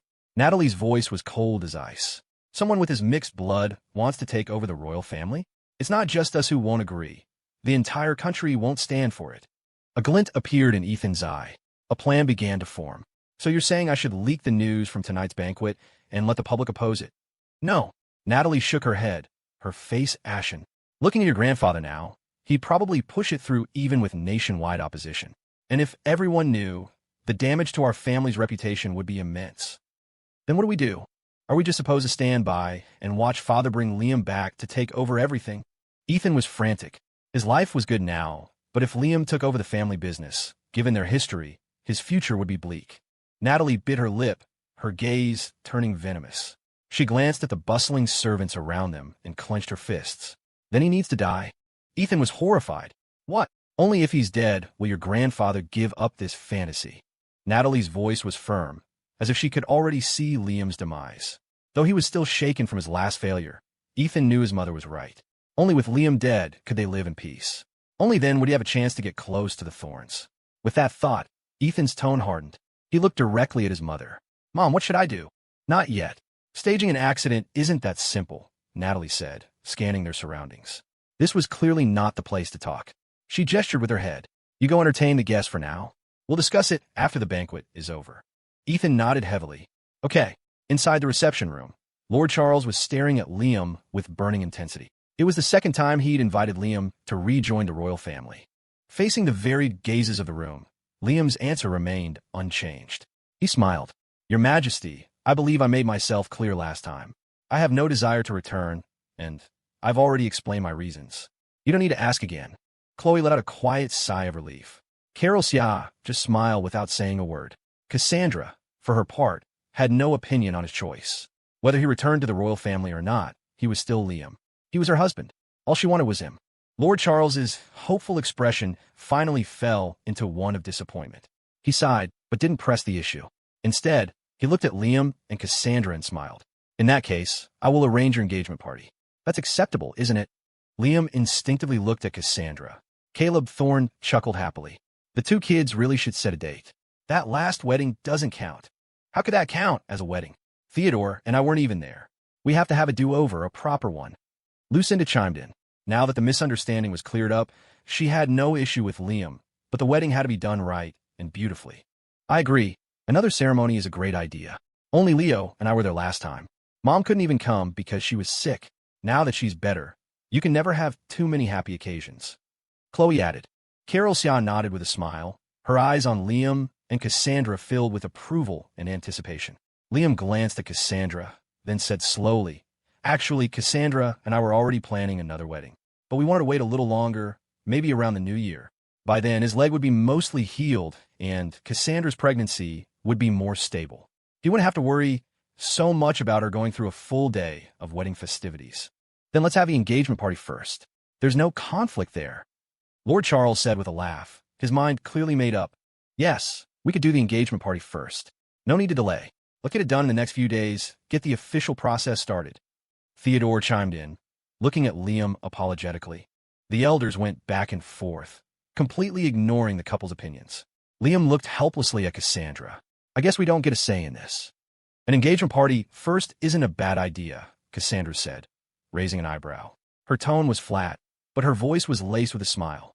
In this moment, of course, his wife's word was law. Liam immediately smiled and nodded. Okay, I agree. Whatever my dear wife says goes. The words made Cassandra's heart swell with pleasure. Though she didn't say anything, she held her head high, the picture of smug satisfaction. Outside the villa, Jessica Fong had been pacing for what felt like an eternity, unable to find a way in. Her feet were rubbed raw, and her high heels kept sinking into the soft soil, nearly tripping her several times.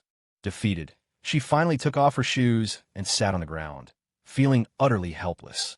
Just then, she heard a man's voice coming from the woods. A shiver ran down her spine. She scrambled to her feet and hid behind a tree. Yeah, I'm outside. My head's a mess, just came out for a smoke. Mom, just stop. I'll help figure something out. No matter what, I'm not going to let Liam live happily. The name Liam had become a nightmare for Jessica. The second she heard it, she stood up straighter. Fueled by some unknown courage, Jessica slowly shifted her weight, only to step squarely on a sharp rock. Pain shot up from the sole of her foot, and she let out a sharp, involuntary gasp. Ethan, who had just hung up the phone, was startled by the sound behind him. He spun around to see a beautiful woman sitting pathetically on the ground. Unsure if she had overheard what he'd just said, his eyes turned cold, and he slowly approached. The menace rolling off him terrified Jessica. She scrambled backward on her hands and feet, begging, Don't kill me. I didn't mean to eavesdrop. Noticing her dress wasn't exactly high-end, Ethan frowned. Who are you here with? Jessica trembled, the Sun family name flashing through her mind. But they couldn't even get through the gate of the royal estate. Mentioning them would mean nothing to this man. An idea sparked. The Taft family. I'm a business partner of the Tafts. They brought me here. The Tafts. Ethan murmured the name, a thoughtful look on his face. Then why are you out here? Didn't they take you inside? A flicker of inspiration hit Jessica. She pointed to her ankle, her face a mask of misery. They did, but my shoes were killing me. I was looking for a bathroom change, but this estate is so huge. I got lost as soon as I came outside. As she spoke, she managed to squeeze out a couple of tears. With anyone else, this story might have raised suspicions, but Ethan had a soft spot for a damsel in distress. He thought for a moment, put his phone in his pocket, took one last drag from his cigarette, and stubbed it out on the ground before slowly walking toward her. The royal estate was built out in the suburbs for security. It's all woods around here, with only the main gate leading back to the city. It's no wonder you got lost. Ethan didn't overthink it. He crouched down and carefully took her ankle in his hand to examine it. The warm touch sent a shiver through Jessica, a current of warmth spreading through her. She didn't sense any malice from him. A Cinderella fantasy bloomed in her mind, and her gaze softened. Staring at the impeccably dressed man, she couldn't help but ask, "Sir, I heard you mention Liam." On the phone, her voice was small, tentative. Suddenly, the hand on her ankle tightened. Ethan's eyes snapped up, his gaze sharp and focused on her. "Hiss!" Jessica gasped in pain and rushed to explain. "Sir, don't misunderstand. I'm a classmate of Liam's. From what you were saying, you seem to really hate him." At her explanation, Ethan froze. He stared at her. Liam's classmate. He didn't understand what she was getting at, but he never expected a smoke break to turn into this. Seeing his silence, Jessica took it as confirmation of his hatred for Liam. To show they were on the same side, she quickly added, "Don't worry, sir. I know a lot of his dirty secrets. A lot of people at our school hated him. He used to be the school bully, always picking on the younger students. So many of us couldn't stand him." Visibly, Ethan's eyes lit up. It was easy to look up someone's history, to pull up their official record. But digging up the dirty little secrets from every stage of their life was nearly impossible. There were too many ways to whitewash a past. Only someone who had been there could speak with such detail. Just as he was struggling to find a weakness to exploit, Ethan felt a surge of energy. He quickly helped Jessica to her feet. "Your ankle is pretty swollen. I should take you to a room to rest." Jessica was thrilled. It was worth wandering around outside the villa for 3 hours. She had finally found her way in. This proved her guess was right. This man truly hated Liam. He was one of her own. Leaning on Ethan's arm, Jessica finally stepped into the magnificent royal villa she had dreamed of. Once inside a room, she was stunned. The walls were covered in priceless art. The design was opulent and dazzling, and every corner radiated the scent of money. This was the life she was meant to have. Fate was finally smiling on her. Jessica suppressed her excitement as she watched Ethan return with a first aid kit and silently begin treating her ankle. Biting her lip, she knew this was the only chance she would ever get. She took the initiative. "Sir, if there's anything I can do to help, please just ask. If I can, I will do everything in my power." She was desperate to prove her allegiance. Ethan's eyes glinted. He looked up, testing her. "What if I wanted you to help me kill Liam?" "Hiss." The question made Jessica flinch, pulling her foot back. The small movement sent a jolt of pain through her ankle, and she winced. Seeing her reaction, Ethan laughed.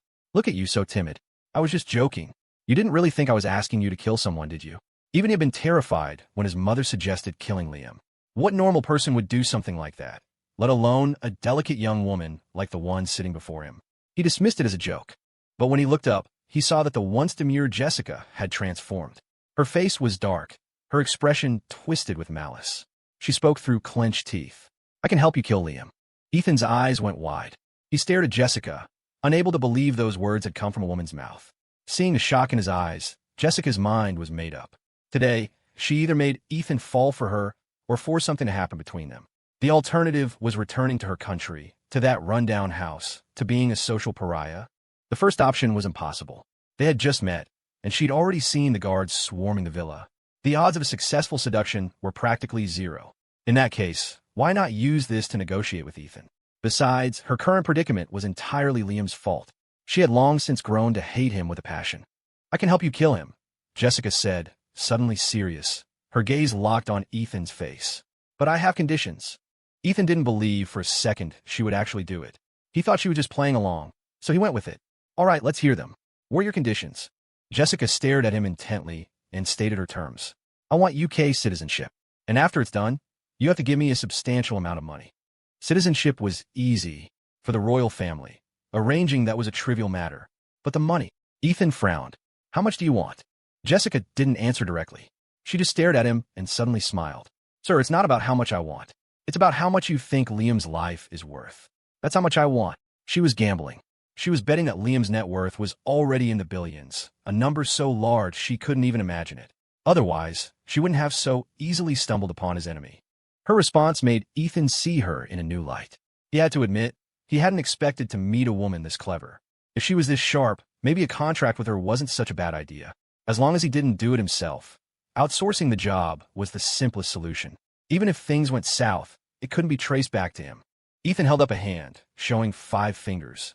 Jessica blinked. 500 million. Then she shook her head. Sir, this is the royal villa. The British royal family. Liam is attending a banquet here. You think his life is only worth 500 million? No. Ethan smiled and shook his head. 5 billion pounds.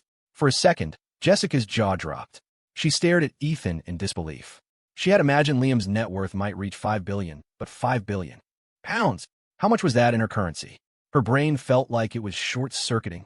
She couldn't even count that high. As a member of the royal family, Ethan knew that the moment Lord Charles had announced his identity tonight, Liam's value had skyrocketed. The price was fair.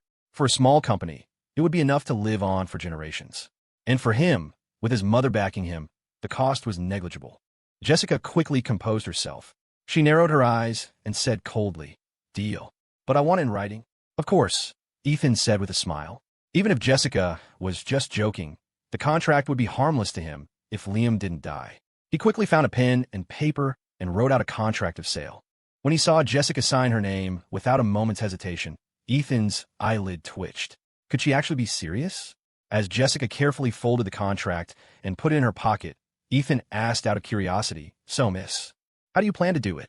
Isn't it simple? Stage an accident. A car crash. It's the easiest thing in the world.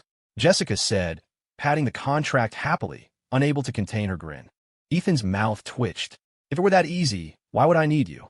He couldn't help but say, Miss, I must remind you, Liam is currently living at the Stanton estate. That's Thorne family territory. Even we can't get close. And his leg is injured, so his travel plans are uncertain. The Stanton estate. Jessica was taken aback. The name alone sounded expensive, and it was Thorne property. She gritted her teeth. Then give me a car. I'll stake it out. The moment he comes out, I'll make my move. You're planning to crash into him yourself? Ethan raised an eyebrow, suddenly feeling like he was playing some sort of childish game. Jessica, I shot him a look. Am I that stupid? Can I just tamper with his car after he gets out? Is she really from a prominent family? The thought flashed through Ethan's mind. He felt compelled to remind her, people from powerful families have drivers. With Liam's status, do you really think he travels without bodyguards? Jessica froze. Then we kidnap his family and threaten him. I remember he has a sister named Chloe Sia, right? Ethan fell silent, looking at her, as if she were an idiot. As soon as the words were out, Jessica realized her mistake. If Liam had bodyguards, why wouldn't his own sister? Suddenly, she felt as if fate was playing a cruel joke on her. How naive had she been to think she could assassinate someone worth over 5 billion pounds? That was a job even professional hitmen would find difficult. Seeing Jessica speechless, Ethan shook his head, feeling a bit foolish for having entertained this ridiculous conversation for so long. He closed the first aid kit, stood up, and tossed out a sarcastic remark as he turned to leave. Forget those useless ideas. You'd have better luck just getting a gun and shooting him in the head. A gun. The word electrified Jessica. She jumped up and grabbed Ethan's arm. Yes, you're right. A gun. I remember you can get guns here. Having grown up sheltered in her home country, Jessica had almost forgotten. This was a foreign land. Guns were everywhere. If she could just get her hands on a weapon, she could take out anyone she wanted. The thought made her giddy. She looked at Ethan eagerly, almost desperate. Sir, help me get a gun. I promise you, I will kill him for you within the agreed-upon time. Staring at Jessica, Ethan's brow furrowed as he tried to figure out if she was serious or just playing an elaborate joke. At first, he thought she was just another girl wronged by Liam. He never expected his offhand suggestion to provoke such an intense reaction. He couldn't shake the feeling that this woman's hatred for Liam was even greater than his own. Regardless, having someone to do the dirty work was far better than doing it himself. Ethan's expression hardened. I can get you a gun, but do you know how to use one? I can learn. Jessica replied instantly. Sir, I can tell you're from a powerful family. Just give me a chance to practice. I can learn how to use it. Her sheer determination left Ethan speechless. He rubbed his chin, considering it for a moment. Fine, I can find someone to teach you how to shoot. But I have one condition. Name it, sir. Ethan's face grew serious. After it's done, no matter what happens, you are not to reveal our arrangement. I am simply the person who helped you fulfill your wish. Jessica knew he was trying to wash his hands of her, but she had no other options. This was her one shot. If she killed Liam, she would be free. Yacht parties, world travel. With that kind of money, she could do whatever she wanted, never having to answer to anyone again. Weren't movies always saying that successful people had to go through darkness first? This was her darkest hour. If she could just get through this, she would succeed. Jessica took a deep breath and nodded solemnly. No problem. A faint smile touched Ethan's lips. Then you'll stay here, starting today. Tomorrow, I'll arrange for someone to handle your weapons training. But I must warn you, this is a royal residence. Do not wander around. Okay, you can count on me. Being able to stay here was a dream come true. Jessica nodded eagerly, afraid he might change his mind. Ethan said no more and left the bedroom. He went straight to his mother's room. Seeing him enter, Natalie put down her phone and looked at her son intently. Ethan, have you come up with a good plan? Ethan recounted his encounter with Jessica. Natalie's eyes widened. What did you say?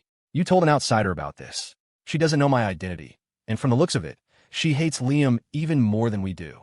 Mom, I think instead of doing it ourselves, it's better to find someone else. If she succeeds, great. If she fails, it has nothing to do with us, right? Meeting Jessica was a stroke of luck for Ethan. It would be foolish not to use such a willing pawn. Natalie frowned, lost in thought. That's one way to do it. However, Ethan, I must remind you, if that girl succeeds, she cannot be left alive. Natalie's gaze was sharp, her killing intent palpable. Ethan's eyes widened slightly. He had thought this was just a contract, but he never imagined his mother would resort to tying up loose ends so brutally. If she succeeds, you cannot show any mercy. You must have someone silence her, otherwise she will implicate us, Natalie added, her tone grave. Ethan gritted his teeth and nodded. I understand, Mother. Back in the room, Jessica was curiously exploring her new surroundings. Despite Ethan's warning not to leave the room, she couldn't resist taking a look around. It was her first time in a place like this, and the fact that he had casually invited her to stay here made her suspect he was a member of the royal family himself. That thought made her even more reckless. Jessica opened the bedroom door and stepped into the hallway. The end of the corridor overlooked the grounds below. The magnificent estate was laid out before her, including the 2 rows of luxury cars parked far outside the villa. She never imagined getting into the royal circle would be so easy.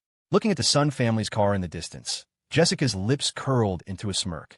In just a short time, she had transformed herself into an honored guest of the royal family. Ding! Her phone vibrated, startling her. She pulled it out and saw it was a call from Spencer's son. The man who had helped her cross the river was no longer her concern. Now, a feeling of superiority had completely consumed her. She answered the call without hesitation, her eyes fixed on the row of black cars outside. Jessica, what's happening? I think I saw a man take you inside. Did you see your old classmate? Spencer's anxious voice came through the line. Jessica just sneered, looking down at them from her high perch without saying a word. Sensing something was wrong, Spencer's father, Mr. Son, quickly spoke up. Jessica, you and Spencer get along well. When we get back, I'll arrange for your wedding. From now on, we'll be one big family. It was a desperate attempt to keep her from burning the bridge. But with a multi-billion-pound contract in her pocket, Jessica couldn't care less about the sons. This had been an all-or-nothing gambit from the start. She had no intention of leaving herself a way back. She held the phone to her ear, her voice loud and clear. Spencer, there's something I've been wanting to tell you for a long time. Spencer's heart sank, but he still tried to sound placating. Jess, what is it? I wanted to say. Jessica suddenly laughed, her eyes full of contempt as she stared out the window. You are absolutely disgusting. Utterly, revoltingly disgusting. Her scornful voice echoed from the phone. Inside the black car, Spencer, who had put the call on speaker, froze. The next second, a torrent of insults poured out of Jessica. Every time I see your fat stomach, I feel sick. How can a person who looks like a pig even exist? And you always had to be on top of me. Every single time, I wanted to throw up last night's dinner. And another thing, you're terrible in bed. Spencer, has anyone ever told you how bad you are? Being with you, I never felt a single ounce of pleasure. I had to take 1,000 showers every time. Spencer, just go get recycled. With that tiny thing you have, you had the nerve to try and put it in my mouth? Ugh, aren't you ashamed of yourself? At that moment, years of pent-up frustration were unleashed. Jessica picked the cruelest words she could think of to scream at him, though it wasn't so much screaming as it was Jessica finally speaking her truth. Don't contact me ever again. And your dad, the two of you are exactly the same size. What's there to be proud of? A cheap toy from Amazon is better than both of you. Smack. Finally satisfied, Jessica hung up without a second thought. She was an honored guest of the royal family now. What did the Sons have to do with her? She had escaped that swamp. The Sun family was just a stepping stone under her feet. Inside the black car, Spencer stared at the disconnected call on his phone in disbelief. The insults about him were one thing, but what did that last line mean? He instinctively looked at his father, only to see him awkwardly avoiding his gaze. In that fleeting moment of evasion, the puzzle pieces clicked into place. Spencer looked at his father in a rage. Dad, what the hell is going on? Is what Jessica said true? Mr. Son never imagined Jessica would turn on them the second she got inside the villa. He thought about how well they had treated her all this time. Whatever she wanted, if Spencer wouldn't buy it, he would.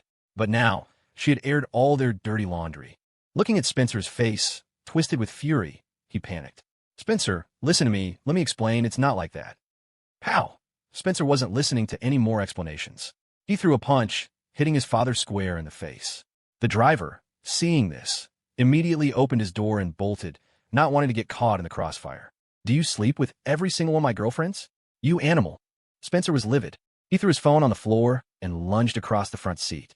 Age had caught up with Mr. Son, and he was quickly overpowered. His face already swelling, he shouted, Spencer, don't listen to that woman. She's just trying to drive a wedge between us. Dad would never do something like that. What do you mean, never? I saw Nana coming out of your room myself.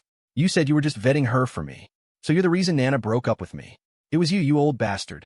Spencer was practically insane with rage. He grabbed his father's hair and slammed his head against the dashboard. Thump, thump. A few hard impacts left Mr. Son seeing stars. He continued to beg for mercy. Spencer, calm down. But how could he calm down?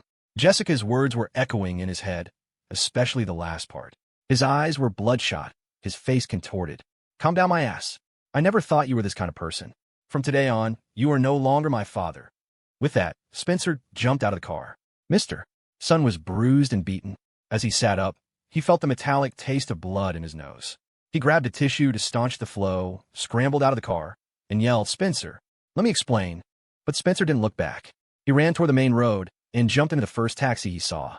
Watching the scene unfold from the window above, Jessica doubled over with laughter. Now, she finally understood why people fought so hard to climb to the top. Looking down on the struggles of the common folk was so entertaining. It was like a switch had been flipped in her mind. Manipulating people wasn't so hard after all. She wasn't worried about the Sons exposing her. What could people who couldn't even get into the royal villa do? Her goal was now crystal clear. Kill Liam, and she could have everything. She could hardly wait. But those who are overly proud are often the first to stumble. Evelyn Reed, who had been sent to check on Madison Meyer's condition, was grumbling as she came down the stairs. She'd skipped the elevator to slack off for a bit. But in the middle of her phone break, she heard a cell phone ringtone in her native language. Most of the guests at the banquet were British. Evelyn grew curious about which family had arrived. She tiptoed to the third-floor landing. Peeking around the corner, she saw a woman in a mid-range dress standing at the end of the hall, staring outside and talking on the phone. For some reason, the woman looked familiar. Then, the woman burst out laughing, and a jolt went through Evelyn. She would never forget that sound, not even in death. It was the voice of Liam's ex-girlfriend, Jessica Fong, the one her miss had ordered her to investigate. At the time, her miss had tasked her with digging into every detail of Jessica and Liam's relationship, down to their private conversations. She'd had to go to the phone company and listen to 3 days' worth of their call logs. The sound of that voice made her want to vomit. She would never forget it. But Jessica Fong was here, at the royal villa? Did Mr. Liam bring her here?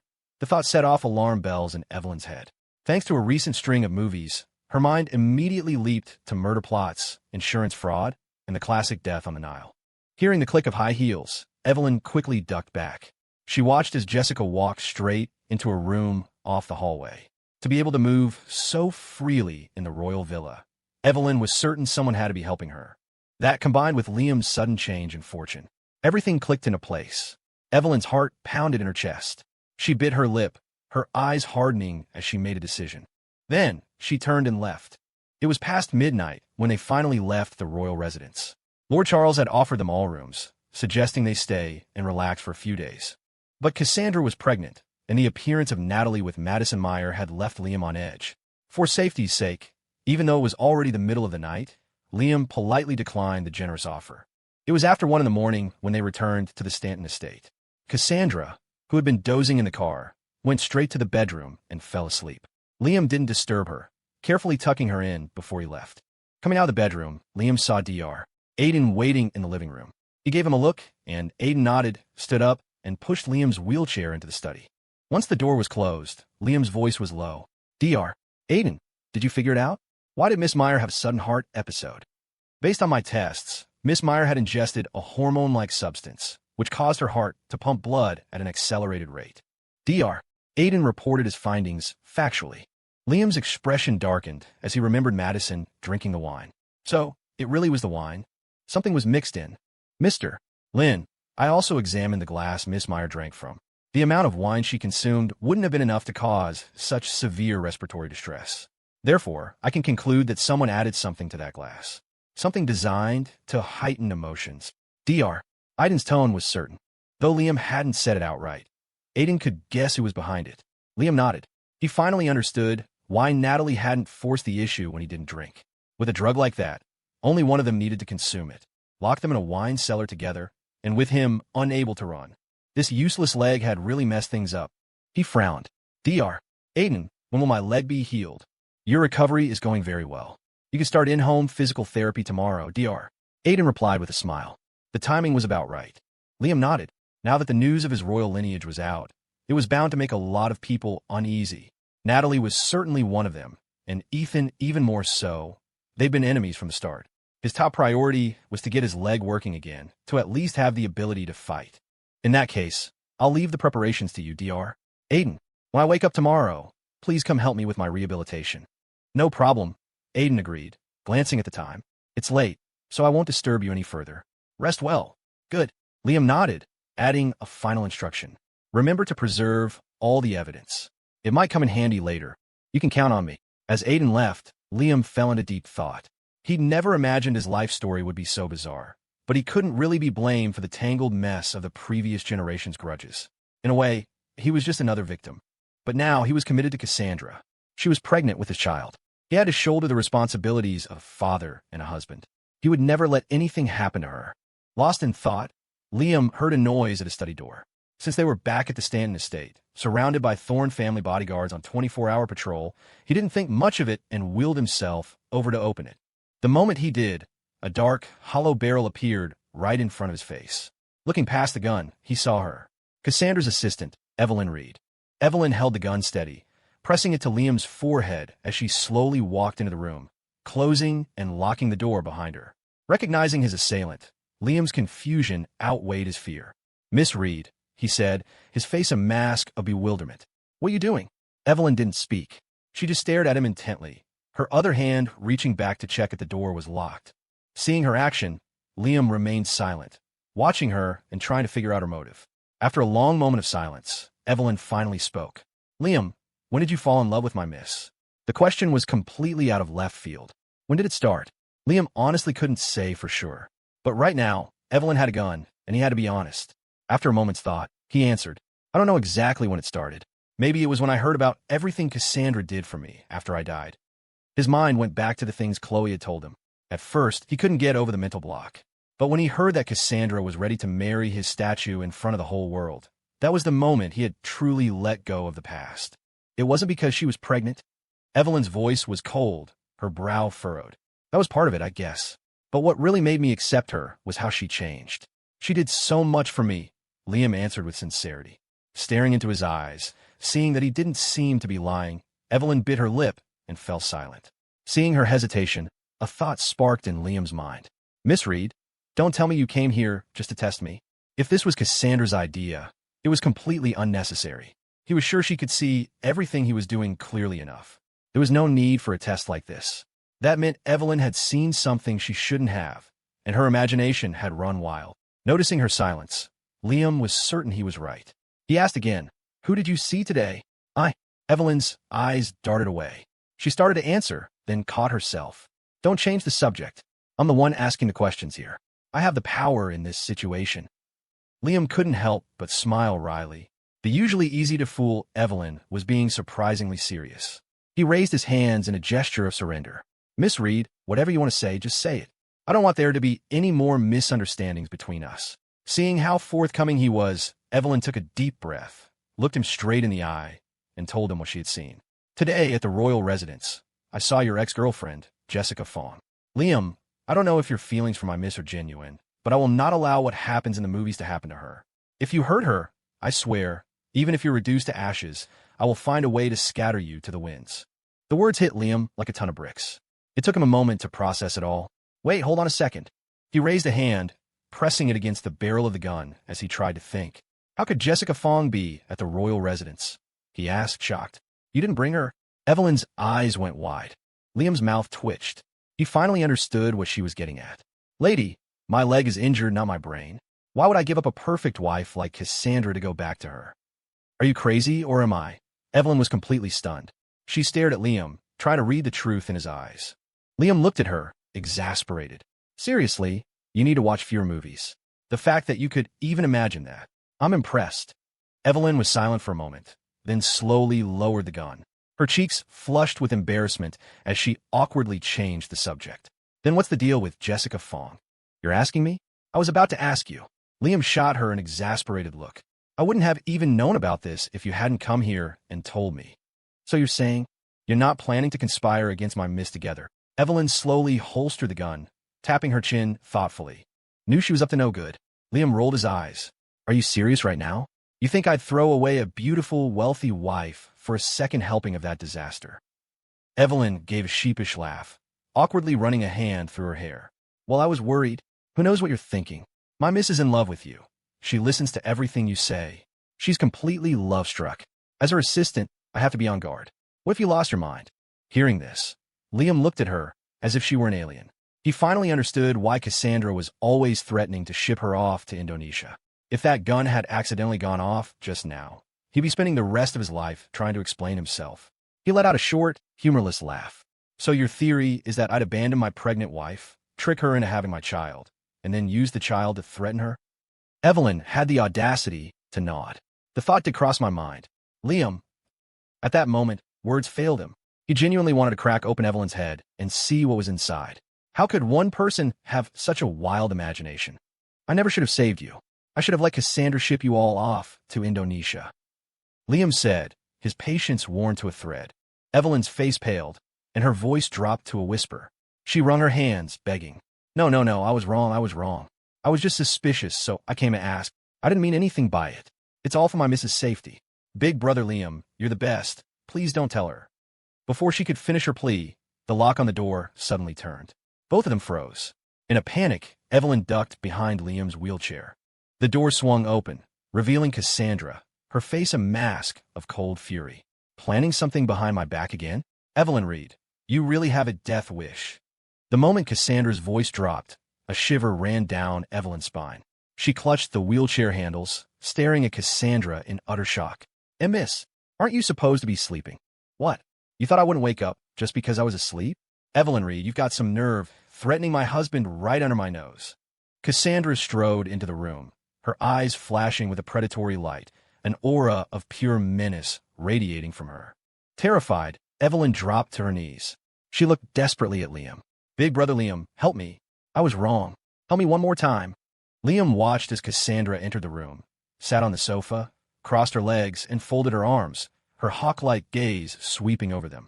Remembering how Evelyn had pointed a gun at him without a second thought, he shot her a weary glance. You're on your own. He sighed, maneuvering his wheelchair closer to Cassandra. He stopped beside her. Evelyn remained on her knees, not daring to lift her head. Ignoring her for a moment, Liam looked at Cassandra, his expression softening. Weren't you asleep? Did you have a nightmare? Cassandra's icy demeanor thawed slightly. You weren't there. I couldn't sleep comfortably. 4 days now, they had been sleeping in separate rooms. Even though she was exhausted, the sound of the door closing after Liam had tucked her in had woken her up. She had originally gone to find Dr. Aiden to ask about Liam's leg, wondering when they could sleep together again. Instead, she had found herself outside the study door, overhearing their entire conversation. Remembering Liam's answers, Cassandra's eyes softened further. Evelyn, she said calmly, what exactly is going on? Liam wanted to know too. Both of them looked at Evelyn. Evelyn trembled, knowing she couldn't hide it.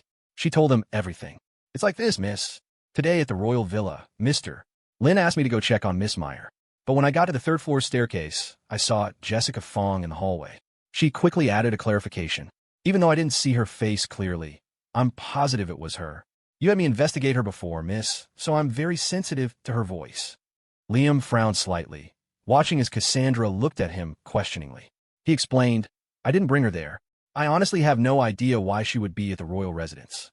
You don't have to explain that to me, Cassandra said with a yawn. I believe you, but what I want to know is who brought her there and what her purpose is. As Liam's ex-girlfriend, all three of them knew that without an invitation, Jessica couldn't have possibly gotten there. This was the UK. Cassandra, especially, knew that after she had gotten Jessica's parents fired, their family was saddled with enormous debt. They couldn't even afford a plane ticket to the UK, let alone pass the financial verification needed for a visa. Someone had to have brought her. There was no way she could have gotten there on her own. I don't know, miss. I just know she was there. There were too many servants coming and going, and I was afraid of being discovered, so I had to leave. I didn't see anyone else with her. Evelyn reported hastily. Liam rubbed his chin thoughtfully. Speaking of which, I can think of one person who is the most likely candidate to have brought her. Cassandra raised an eyebrow. Who? Ethan Vance. Liam was certain. Cassandra, do you remember Madison Meyer, the woman Natalie mentioned at the banquet? Cassandra didn't speak, just watched him. When she took me to the private villa, I thought it was strange. I just asked Dr. Aiden, and it turns out Madison's heart episode was because Natalie had drugged her wine. I didn't drink it, though. Evelyn quickly chimed in. Yes, Mr. Lynn is telling the truth. When Dr. Aiden and I went to the cellar, Mr. Lynn was performing CPR on Miss Meyer. As she spoke, Evelyn glanced nervously at Liam. Cassandra's eyes narrowed, her voice dropping as she repeated the words. CPR. Mr. Lynn didn't actually touch her. He used a towel as a barrier. Evelyn belatedly added. Seeing the anger on Cassandra's face recede slightly, she breathed a sigh of relief. In that case, it was almost certainly Ethan, Cassandra concluded, the pieces of the puzzle falling into place. It's highly possible. Now that Lord Charles has announced my identity, as a royal heir, Natalie and Ethan are naturally resentful. And I have a history with Ethan. Liam connected the dots, then looked at Cassandra and let out a laugh. But I really didn't expect them to go all the way to our home country to find Jessica Fong just to get back at me. The three of them quickly pieced the situation together. Ethan and Natalie were royals, making them difficult to touch. Jessica, on the other hand, was nothing, just trash not even worthy of Cassandra's attention. Cassandra felt her eyelids growing heavy. She yawned again, tears welling in her eyes. So, how do you plan to handle it? She asked, her voice thick with sleep. There's no need to handle it. They're digging their own graves, Liam said with a smile. But Mr. Lynn, the miss is pregnant now. What if that Jessica Fong decides to go for a scorched earth approach? Evelyn said frantically. She couldn't let anything jeopardize her miss's safety. This wasn't just one life on the line anymore. It was two. Liam's expression hardened. He gestured for Evelyn to calm down. We still need to be cautious. I don't think we can trust anyone on the royal side. Anna might be on our side, but Natalie is her sister. In the end, she'll always protect her own family. So, Evelyn, you and Dr. Aiden might have a busy time ahead of you. Evelyn blinked. Madison isn't well yet, right? Dr. Aiden is running back and forth, which is exhausting. So, Evelyn, you can run a few of those errands for him. Liam's meaning was clear. At a time like this, you couldn't trust anyone but your own people. Cassandra was a given, and Evelyn, who was always by her side, was one of them too. As for Dr. Aiden, just have Evelyn tag along. Evelyn understood. Seeing that her miss was no longer angry with her, she was overcome with gratitude. Yes, Mr. Lynn, I know what to do. She quickly took her leave. Cassandra tilted her head, letting it rest on Liam's shoulder. She rubbed her sleepy eyes, repeating his words in a drowsy murmur. So, she'll always side with her own sister. Liam thought she was just analyzing his words and answered instinctively. Of course. I've only just been brought back into the fold. I don't have any sort of relationship with them, let alone familial bonds. If she had to choose, of course she'd choose the sister she's known her whole life. Oh, so she'd side with her sister. Cassandra mumbled again. Liam was about to agree when he looked up and saw Cassandra's scrutinizing gaze. He instantly caught on. Well, that's from Anna's perspective. If it were me, of course I'd side with my darling, precious wife first. Cassandra's eyebrow twitched. Really? Liam immediately raised a hand in a solemn vow. Of course. It's more real than real gold. Oomph. Cassandra snorted, then hooked her arm around his shoulder, nestling her face against him like a trusting bird. Normally, Liam would have just scooped her up and carried her bed. But sitting in his wheelchair, how was he supposed to do that? Seeing her eyes close completely, Liam grew anxious. Cassandra? Cassandra? Don't fall asleep yet. Get into bed first. If you sleep like this, what am I supposed to do? The only answer was a long, drawn-out silence. He didn't know if she was doing it on purpose or not, but Liam was now forced to sit bolt upright to support her. After nearly 5 minutes, he sighed and looked at the sofa beside them. Sleeping on the sofa tonight is fine, I guess. But you have to get up for a second so I can pull it out. The Thorne family only bought the best furniture, and the best was often the most practical. The sofa in the bedroom was large enough to sleep one person comfortably. Carrying Cassandra to the bedroom was a difficult task, but taking off her shoes and helping her lie down on the sofa right here was manageable. Liam shook her gently. Cassandra's eyelids fluttered, and she sat up with a displeased look. Who wants to sleep on the sofa? I want to go back to the room to sleep. Well, I thought you were asleep, Liam said with a laugh. The next second, Cassandra's voice returned, her fingers hooking onto the collar of his shirt. Come back to the room and sleep with me. She pulled him forward without waiting for an answer. Liam's collar was stretched taut, and he had no choice but to put his hands on the wheels of his chair. Wait, Cassandra, my leg. I don't care if it's healed or not. I'm sleeping with you tonight. I haven't slept with you in so long. Even on the cruise ship, she'd had to worry about his injured leg. They'd been in the same room, but in separate beds. She had been holding back for ages. Considering Dr. Aiden had just said he could start physical therapy tomorrow, she figured it must not be a big deal. Plus, she was so tired she could barely walk straight. Liam sighed, finally conceding. Back in the master bedroom, Liam managed to climb onto the bed with some difficulty. When he turned around, he saw Cassandra, her eyes half closed, staring at him thoughtfully. A jolt of alarm went through him. He quickly pulled the covers up to his chest. Don't you try anything. We can't do anything right now. Don't you dare. He shuffled his body toward the edge of the bed, only to see Cassandra perch on the other side, calmly taking off her shoes and getting under the covers. Seeing her settle down with seemingly no intention of making a move, Liam finally breathed a sigh of relief. He reached over her to turn off the light. The second the light went out, his arm was grabbed. She pulled him close, holding him tightly in her arms. Alarm bells screamed in Liam's head. He didn't dare move. He warned her again, don't do anything reckless, it's not the right time. Hiss. Before he could finish, Cassandra bit his arm. Then, her soft voice floated through the darkness. So noisy? Shut up. That's what you call arguing?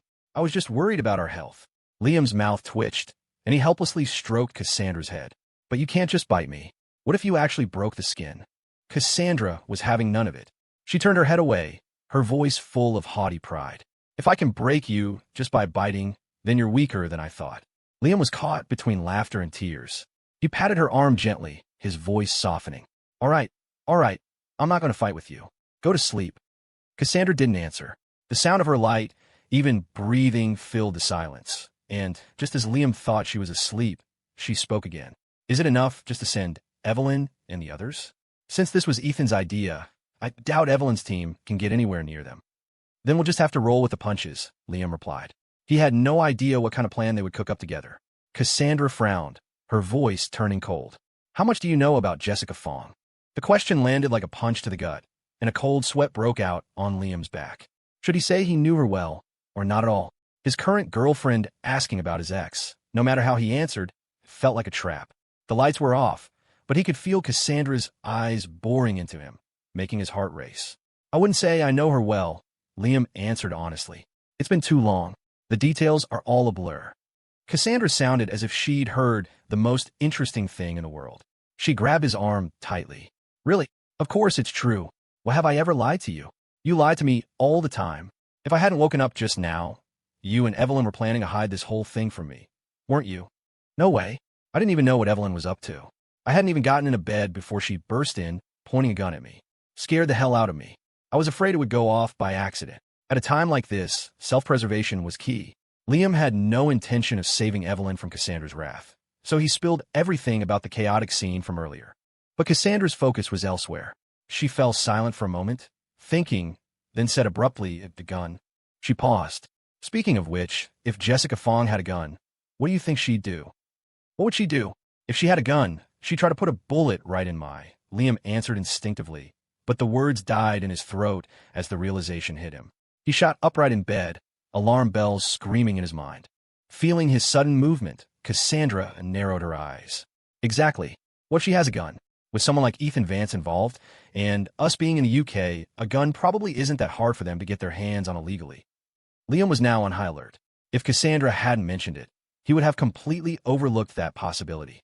Given their history, if Jessica got her hands on a weapon, he would be her first and only target. In the past, Liam wouldn't have cared. His life was a wreck anyway. Bring it on. Who was afraid of whom? But things were different now. He had Cassandra. He had Chloe, Leo, and Carol. He had the Thorne family, and Evelyn and the others. He was no longer just responsible for himself. He had too many people to carry on his shoulders. He turned to Cassandra in the darkness. Cassandra, what do you think the chances are she gets a gun? 50% or higher, she answered without hesitation. Even a 1% chance was too much for Liam to bear. He lowered his gaze and released his arm from around her. This requires serious consideration. I have evidence that Natalie tried to frame me, but even if I present it to Lord Charles, she'll just get a slap on the wrist. It's not enough. I agree. It's best to let all the pieces fall into place and then present the entire puzzle to him at once. On this, Cassandra and Liam were in perfect agreement. It was how she ran her company. Minor mistakes from her subordinates never reached her desk. Only the major disasters did. Cassandra raised an eyebrow. In that case, if Jessica really does use a gun, it might actually be a good thing for us. It would be a very good thing, Liam nodded. It was intoxicating to have a wife who was not only brilliant, but could also pick up on his train of thought and run with it. But we're cooped up in this estate all day. She doesn't have an opportunity to make a move. Liam stroked his chin, a plan already forming in his mind. Then let's give her one, Cassandra said with a sly grin. I'll have my father pull the Thorne security detail, but this is still dangerous. Wherever you go, I'm going with you. Liam didn't want her taking that risk, but if the plan was airtight, it should be fine. Besides, Jessica couldn't become a master sniper overnight. If they presented her with a golden opportunity this quickly, how could she possibly pass it up? Then we go together. But we don't say a word about this to anyone beforehand, Liam said, his eyes hardening. Cassandra nodded. I know. She pulled his arm close again, rubbing her forehead against it as sleepiness washed over her once more. I'm going to sleep. We'll talk tomorrow. Okay, get some rest. We can play these games anytime, Liam murmured. He leaned down and pressed a kiss to her forehead. Good night. Good night. The next day, it was nearly noon when the sun finally streamed into the room, waking them both. For once, a good night's sleep.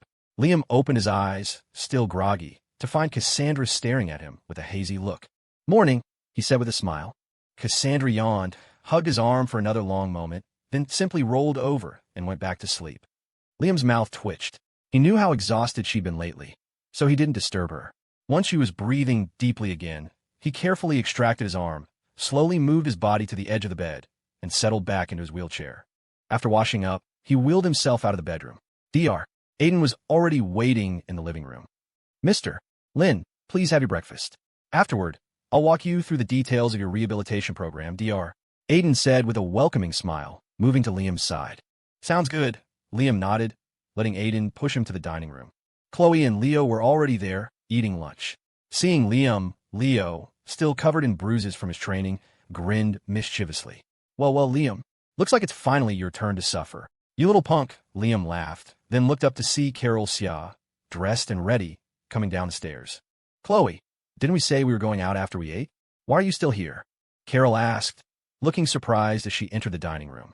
I just started, Mom. Sit down and wait for me for a little bit, Chloe whined, putting on a cute, pleading face. Liam paused. You're going out? Yes, Chloe and I decided to go shopping this afternoon. We thought we'd pick up some baby supplies to get ready, Carol replied with a smile. Liam's eyebrows rose. Seeing that no one else was around, he leaned in and asked quietly, You haven't told anyone about Cassandra's pregnancy, have you? Of course not, Carol said immediately. You two told us not to say anything yet. Don't worry, my lips are sealed. We're just going out to buy some yarn and things. I want to knit a little hat for the baby and Cassandra. I see. Liam nodded. The conversation he'd had with Cassandra late last night flashed through his mind, and an idea sparked. How about this? After we eat, Cassandra and I will go with you. Chloe blinked. You and Cassandra are coming with us? That's right, Liam said with a grin. We're bored sitting at home anyway. Why don't we all go out for a bit? He looked over at Leo. Leo, you've been training for days. Why not take a day off and come with us? At the mention of his name, Leo sat up straight, nodding frantically. Yes, absolutely. It feels like forever since I've been out.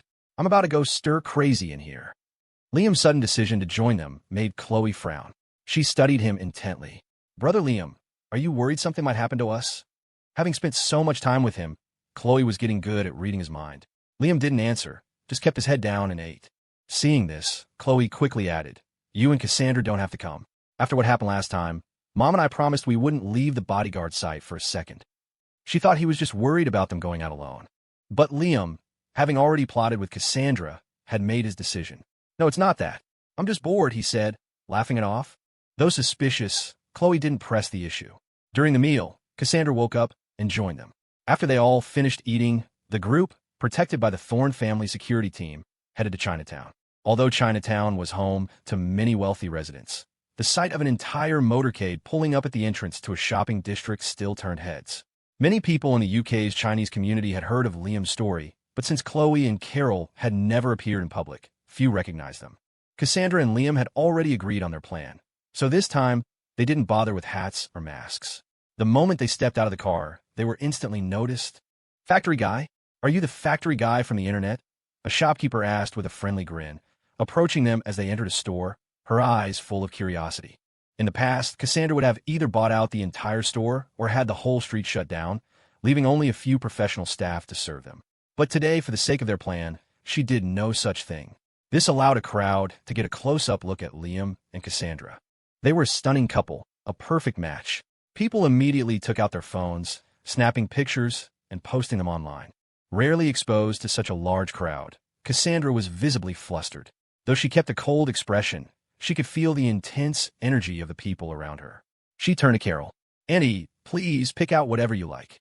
It was clear that Carol and Chloe were also startled by the throng of people. They exchanged a look and nodded quickly. Fortunately, Carol had experience with high society from her younger days, and she browsed the merchandise with an air of refined grace. "This one is beautiful. Was it shipped from China?" Carol stopped at a special section for Chinese embroidery, pointing at a piece depicting a vividly stitched bird. "Madam has excellent taste," the shop owner replied respectfully, knowing his customers were VIPs. "That's a piece of China's cultural heritage, Sioux-style embroidery. I went through a lot of trouble to import it. Mom, it looks like you don't even have to stitch anything yourself." "Everything here looks so beautiful," said Chloe, looking around with wide-eyed wonder. It was her first time in a place like this.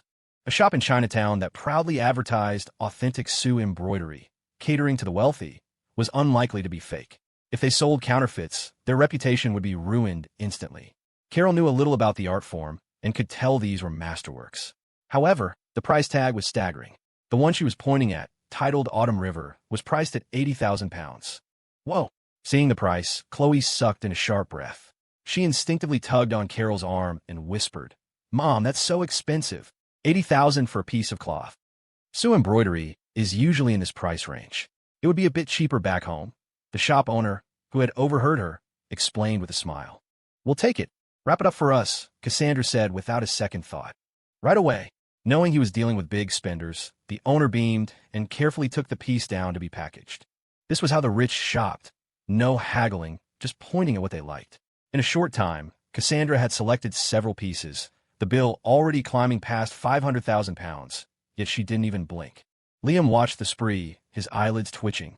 He suddenly felt that the $30 million he'd extorted from the Landon family was a laughably small sum. Money, no matter what tax bracket you were in, never seemed to last. Watching Cassandra shop, Carol and Chloe were also on edge.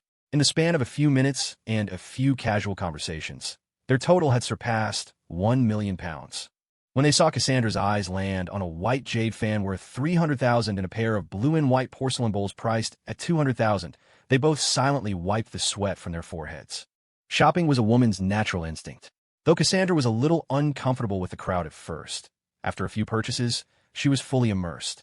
Watching Cassandra's enthusiastic spree, Leo swallowed hard. "Liam, Cassandra is a little intense, huh?" Liam sighed with a wry smile. "What can you do? Let her buy it." "Brother Liam, did you bring any money? Cassandra isn't going to be the one paying, is she?" Chloe whispered, sidling up to him as she eyed the massive crowd outside. With this many people watching, if Cassandra was the one to pull out her card, her brother's reputation as a kept man would be sealed for good. Liam paused for a moment, then chuckled awkwardly. "I've got a little left on my card. It should be enough." "Oh, good, good." Chloe breathed a sigh of relief. At the same time, Leo's eyes fixed on a pair of jade bracelets. He glanced down at Chloe's bare wrist, then mustered the courage to lean close to Liam. "Liam, can you spot me some cash? I didn't bring my card," he whispered, so only they could hear. Following Leo's gaze, Liam saw the emerald green jade bracelets in a nearby display case and instantly understood. "You little devil," he grinned, waving a dismissive hand. "Go get them. I'll cover it at the end." Leo's eyes lit up. "Thanks, Liam," he said gratefully. Infected by Cassandra's shopping fever, Chloe and Carol couldn't resist and soon joined the fray. The three women stood together, chattering excitedly about the various goods. When Cassandra learned that Liam had offered to pay, her eyebrows shot up and her shopping enthusiasm intensified. In just 10 minutes, the few remaining authentic masterpieces in the store had all been claimed. Everyone was happy and smiling. The only one hurting was Liam's bank account. £2 million gone just like that. Liam sighed to himself. He needed to talk to Caleb Thorne about finding a job, and soon. Otherwise, his 9-figure nest egg wouldn't stand a chance against Cassandra's spending habits. As the crowd grew, videos of their shopping trip flooded the internet, and a few enterprising individuals even started live streaming the event. The clips quickly went viral back in the States. Liam was a hot topic, and the videos shot straight to the top of the trending lists. Within moments, a flood of comments poured in. "Factory guy, you finally betrayed the working class. Dude, did you see how much they just dropped? 1.8 million. Damn, I wouldn't even spend $100 that casually. How are they so calm? What's there to be calm about? Zenith Corp isn't a joke. They're a monopoly. How can you compete with that? My God, I make $3,000 a month. Even if I didn't spend a penny, it would take me since the 1500s to save up 1.8 million. Their concept of money is different from ours. Nothing to see here. Liam, you still hiring at the factory? I'd like to be your friend." As the news fermented online, Jessica Fong, still living at the royal residence, scrolled across the story on her phone. 18 million. Jessica couldn't even count that high on her fingers. But there on the screen were Liam and Cassandra, their affectionate interactions making her eyes burn with jealousy. "If you complete the contract, you can have a life like that too. What I can give you is much more than this," a voice said from the doorway. Ethan Vance had just entered and saw the video playing on her phone. He glanced at it, his eyes flashing. For him, such an expense was routine. Jessica quickly put her phone down, her cheeks flushed with embarrassment. "Sir, when do we start the training? I can't wait." She was desperate. Though her basic needs were met, she was forbidden from leaving the residence. She was anxious to complete the contract so she could live as freely as Liam, without a care in the world for money. "Training can wait," Ethan replied, his gaze thoughtful as he studied her. He said suddenly, "Don't you think now is the perfect opportunity?" Jessica froze. "What do you mean?" "They're shopping in Chinatown this afternoon, and I heard they booked a Chinese restaurant for dinner. With so many people gathered there, even if someone made a move, it would be almost impossible to trace, wouldn't it?" Ethan reasoned methodically. The moment he'd heard Liam and Cassandra were brazenly going on a shopping spree, he couldn't contain himself. The sooner Liam was dead, the better it was for them. They had to act before his father, Lord Charles, made a final decision about handing the royal legacy over to Liam. Although she had agreed readily, the thought of actually pulling a trigger made Jessica's courage falter. Her training was supposed to last at least a month or two, right? A week at the very least? She never imagined that the day after she signed the contract, Ethan would be sending her out to kill someone. This was... Jessica hesitated. "But sir, I don't know how to use a gun. Besides, if I go now and I miss, won't I be exposed immediately?" "How would you be exposed?" Ethan narrowed his eyes, recalling the late-night conversation with his mother, Natalie. They had no intention of truly entrusting the shot to Jessica. "I've already checked. Liam and Cassandra will be dining at the Chinese restaurant tonight. I found the perfect sniper position for you, and I will provide the rifle. All you have to do is go there and pull the trigger," Ethan said with a smile. "It's that simple." Jessica's heart skipped a beat. She looked at him, unconvinced. "Did you think it would be difficult? I've planned out the location for you," Ethan replied smoothly, then turned his gaze back to her. "Or, are you scared?" Jessica's greatest fear was earning Ethan's distrust. His tone was all it took. She couldn't back down now. How could I be scared? He had chosen the location for her, and it was a once-in-a-lifetime opportunity. Who knew when she would get another chance to find Liam and Cassandra together like this? If she passed this up, she knew she would regret it for the rest of her life. Jessica nodded firmly and stood up. "Okay, I'll leave now. But sir, before I go, could you explain to me exactly how to use the sniper rifle?" "No problem. I've already arranged for someone," Ethan said with a smile, then clapped his hands. The bedroom door opened, and a man dressed entirely in black entered. Ethan cleared his throat and gave a cold command. "Take this young lady to the armory." "Yes, sir." After Jessica and the man in black had left, Natalie entered from outside, her eyes fixed on Ethan. "Is it all set?" "Yes. I've told her everything. Mother, don't worry. We've seen her file. Her hatred for Liam is probably no less than ours. Ethan replied with a confident smile. Natalie's gaze hardened as she changed the subject. Are the arrangements at the restaurant in place? Ethan nodded, even patting his chest in assurance. Everything is taken care of. Mother, when I handle things, you can rest easy. It's precisely because you're handling it that I can't rest easy, Natalie retorted, her face devoid of any warmth. She stared at her son, her voice sharp. If we're doing this, it must succeed.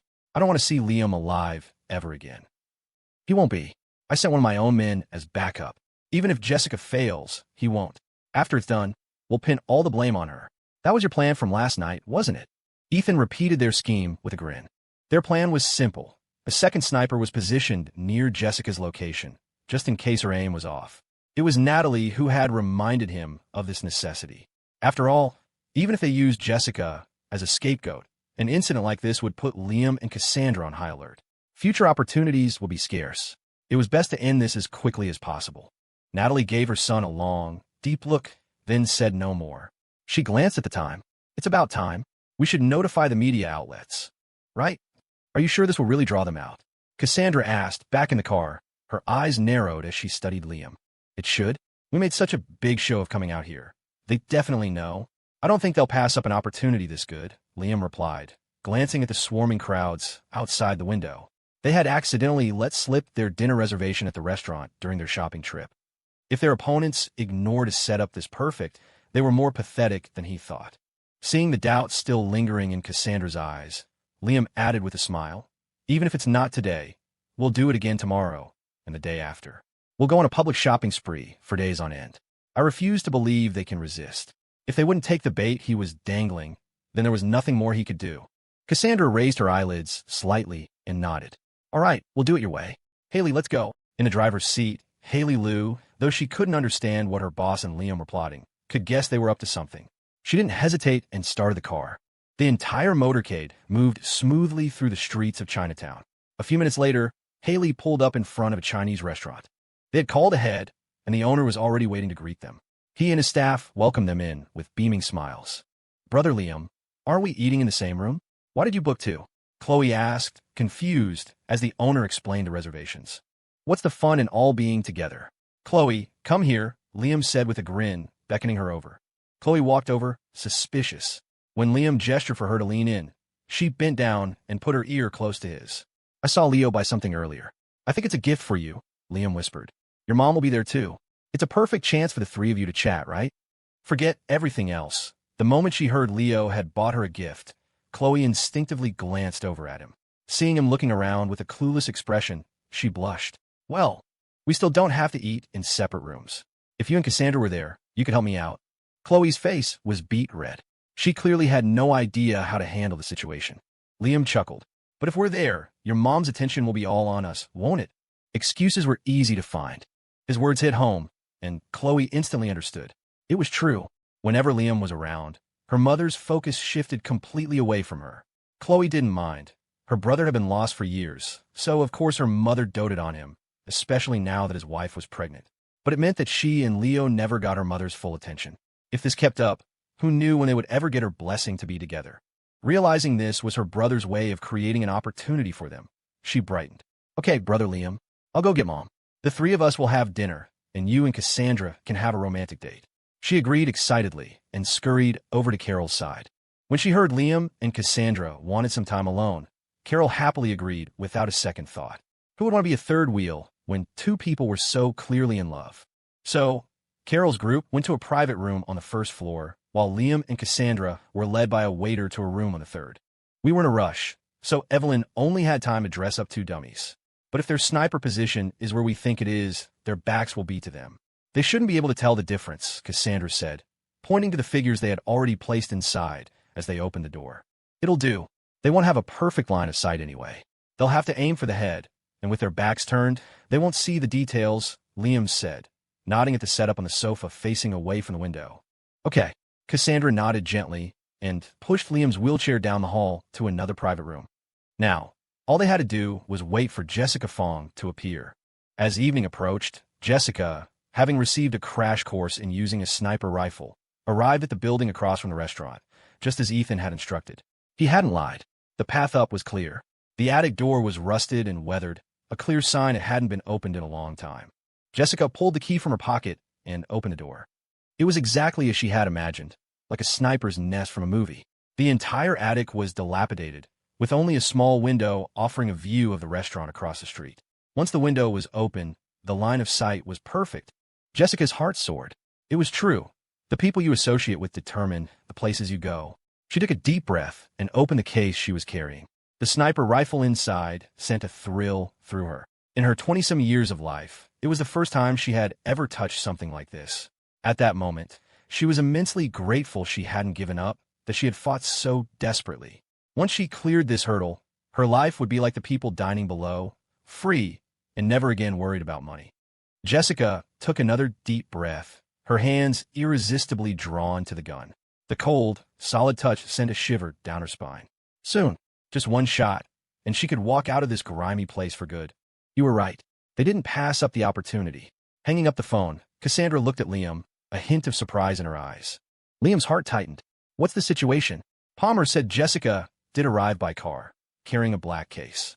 She's in the attic across the street. Cassandra relayed briefly, then added coolly, but she didn't come alone. Liam's eyebrow shot up. He instantly guessed their intentions. It seems I don't trust Jessica either. Looks like they're planning a little double-cross. Cassandra didn't speak, just walked silently to the window and drew the curtains. Watching her, Liam chuckled. I knew she couldn't pull something this big off by herself. What a shame. That's a fine piece of equipment she's about to waste. As he spoke, he saw Cassandra slowly approach, standing before him with a fire burning in her eyes, scrutinizing him. Liam froze. What's wrong? You seem to know her quite well, Cassandra said, her voice laced with a sour, jealous edge. Of course I know her, Liam replied instinctively. She spends all day dreaming up grand schemes, but when things actually happen, she has no idea how to clean up the mess. During his years with the Hamiltons, besides cleaning up their messes, Jessica had given him plenty of headaches. He'd had to take her to countless parties and then apologize for her ridiculous comments by treating his friends to dinner. He had spent his time solving one problem after another for her, all within his limited power. Liam remembered what a friend had told him after a party once. He'd said, Liam, you're a great guy in every way, except you're a terrible judge of character. Back then, he hadn't understood. He had 3 sisters and a girlfriend he'd been with since college. He thought his life was set. He never imagined it was all built on a foundation of lies. They were all just using him.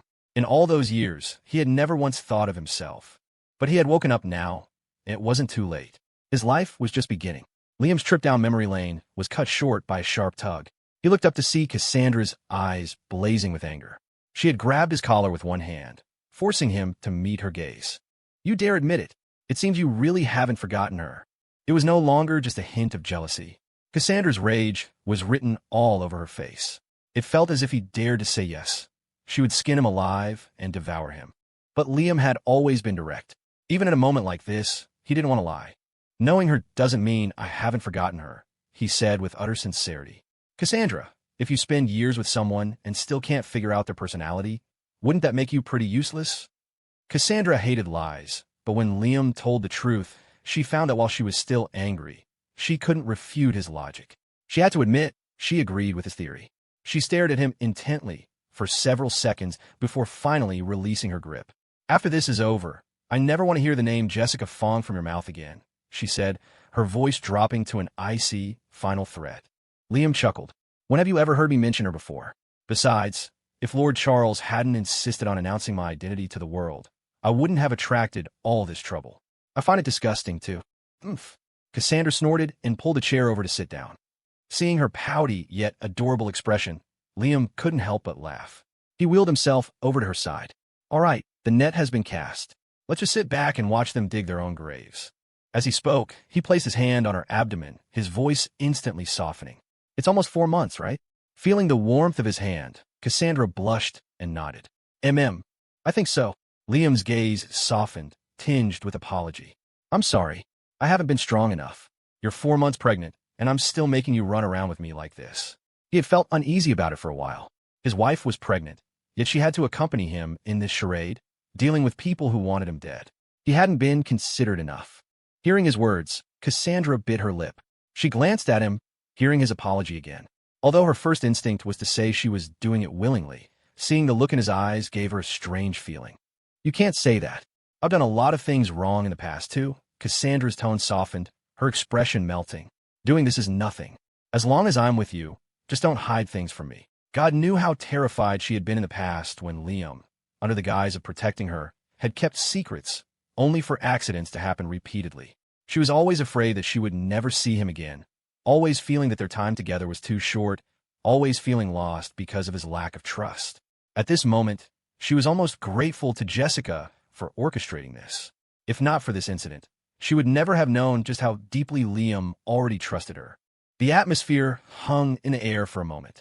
Their eyes met, and as if by mutual understanding, they both smiled. Liam spoke slowly. Let's not talk about the past. You used to torture me, and now you're running around pregnant with me. I guess I got my revenge. We're even. Oomph. Cassandra lifted her chin haughtily, her cheeks flushing a deep crimson that spread to her ears. His words echoed in her mind. We're even. The time was 6 o'clock in the evening. It was sunset, the brightest moment of the day before dusk.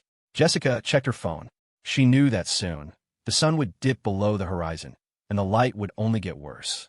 She bit her lip, her heart sinking.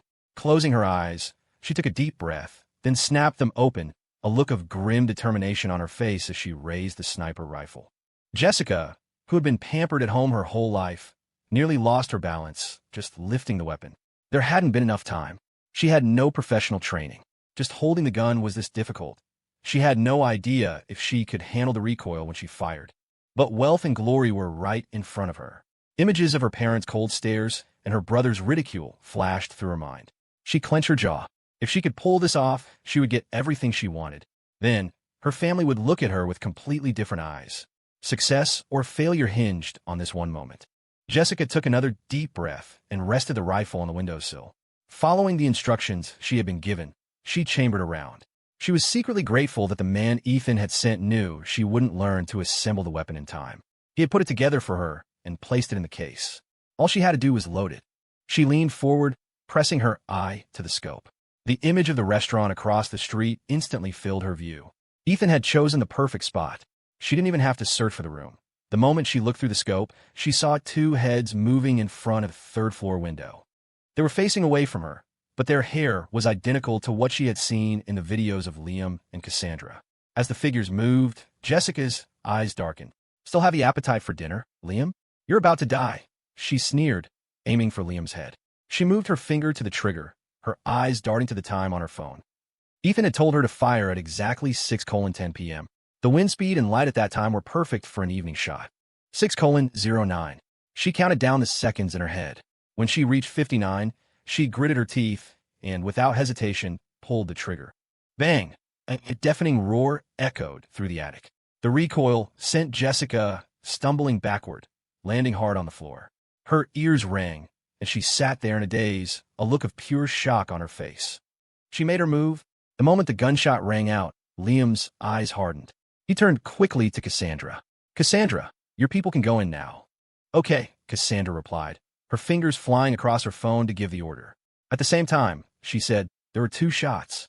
2, yes. One had a silencer. You could even hear that? Cassandra, you're a genius, Liam said, genuinely amazed, his face filled with admiration. Of course. My father was in the special forces, you know. Cassandra shot him a glance. Her finger hovered over the send button on her phone, but when she saw the worship in Liam's eyes, she lifted her chin with pride. Wow, but that's still amazing. I didn't even hear a second shot. How could you hear that? You're incredible. Liam's eyes were full of adoration, and he didn't stop praising her. Cassandra, how are you so amazing? Cassandra's chin was practically in the air. Liam's praise made her feel like she was floating. She crossed her arms. I have even more impressive skills. When I get the chance, I'll show you. More impressive? Liam's eyes lit up. He wrapped an arm around her waist, leaned in, and nuzzled his head against her. My wife is so amazing. As Liam's head moved against her, a ticklish feeling spread through Cassandra. She cupped his head in her hands, her face full of pride. Of course, there's still a lot you don't know. I'll give you a personal demonstration later. Kisses for my wife. I'll allow you 1 kiss. Hey, what are you doing? Let go of me. I said only 1. 1 isn't enough. My wife is this amazing. I have to kiss her every day. You silver-tongued devil. Why are you so shameless? We haven't even solved the problem yet. So what? Our room is a whole hallway away from that one. Even if that room explodes. Liam was still bantering when, in the next second, a deafening boom rocked the entire building. The massive golden chandelier hanging from the ceiling plummeted to the ground, shattering into a million pieces. Holy crap, are they insane? They actually used explosives? Liam's eyes widened in disbelief as he stared at the pulverized glass on the floor. Cassandra hadn't expected this move either. She instinctively threw her arms around Liam, her heart pounding with residual fear. We have to get down there now. They might have planted bombs all over this building. These people are desperate. They're trying to kill you. No. Liam grabbed her arm. If we go down there now and they see we're still alive, then they'll blow up the whole building. In a crisis, Liam was the calmest. He analyzed the situation coolly. They only knew we would be in that room, so the bomb should only be in there. As long as we don't appear in the crowd, we'll be safe. His calm analysis gradually calmed Cassandra down. She took a deep breath, her eyes darkening. You're right. The next second, Cassandra clenched her fists, a murderous glint in her eyes. I can't believe their target included me. It seems they want to go to war with the Thorne family. That makes things easier, doesn't it? The bigger the mess, the harder it will be for Lord Charles to clean up, Liam said with a provocative smirk, looking even more pleased than before. If it had just been him, that was one thing. But now Cassandra's life had been threatened as well. If Lord Charles didn't punish them for this, things would get very interesting indeed. The moment the explosion sounded, Jessica snapped back to reality. She scrambled up from the floor and looked through the scope again. The windows of the private room across the street were completely shattered. She could see flames scorching the inside. Below, crowds of people were running frantically through the streets. Even from her high vantage point, she could hear their panicked screams. The thrill of firing a gun for the first time, combined with the success of the plan, filled Jessica with exhilaration. She hadn't even had a chance to wonder why the room had exploded when the attic door behind her was kicked open with a thunderous crash. Before Jessica could react, a man in black lunged forward and clamped a hand over her mouth and nose. She tried to struggle, but a sharp pain erupted at the back of her head, and she collapsed into unconsciousness. Armed police units quickly swarmed the restaurant, along with fire trucks, completely sealing off the street. Downstairs, Leo, who was still trying to figure out how to give Chloe his gift, was jolted by the sound from above. His recent training kicked in, and he instantly recognized it as a gunshot. He grabbed Chloe in Carol's arms. Auntie, Chloe, there was an explosion upstairs. We have to get out of here. He instinctively shielded them with his body. Carol froze. Liam and Cassandra are still up there. You two go, I'll go get them. Mom, you go with Leo. I'll get brother Liam and Cassandra. Chloe immediately tried to stop her. Seeing the situation, Leo interjected. I'll go. Chloe and Annie get out first. We don't know what's happening up there. I'm a guy. It's safest if I go. Leo.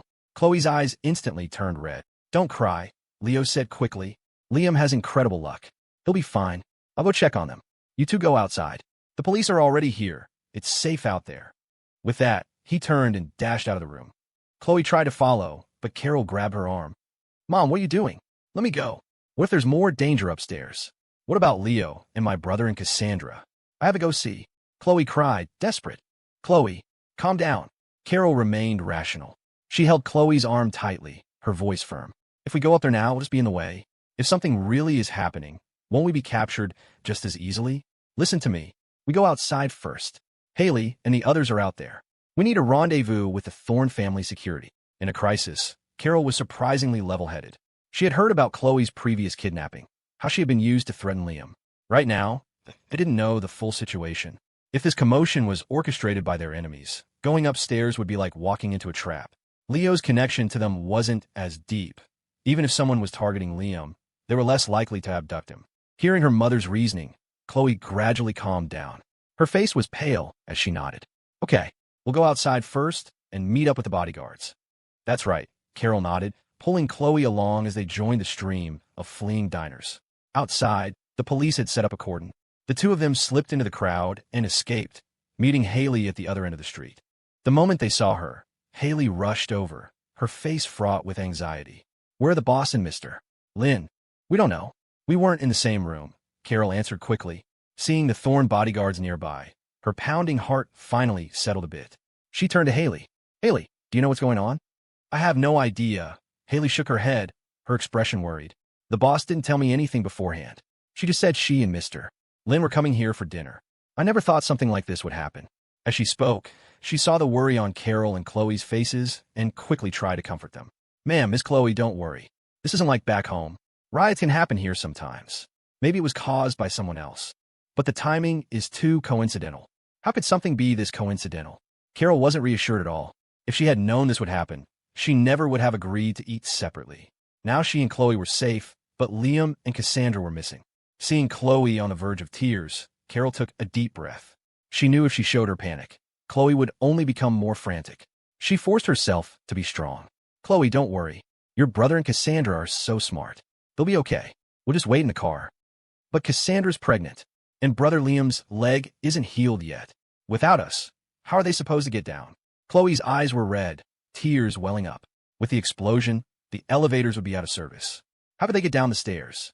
Hearing this, Haley quickly added, this building has a dedicated, accessible ramp. Getting down shouldn't be a problem. Just then, her phone vibrated. Signaling for them to be quiet, Haley answered the call. Mr. Thorne. On the other end, Caleb Thorne's voice boomed.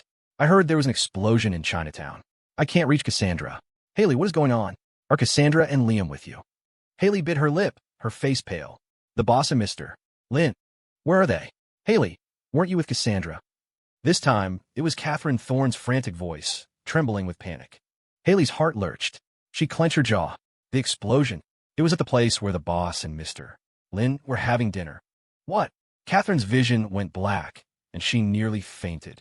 Fortunately, Caleb was right beside her and caught her. Seeing this, Riley, who was sitting nearby, lost her usual carefree demeanor. Her eyes were red with panic.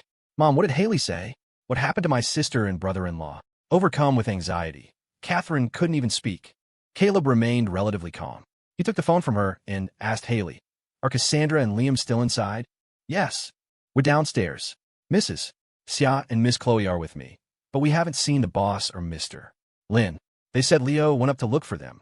Haley answered honestly, not daring to hide anything. My daughter. No, Caleb, we have to go.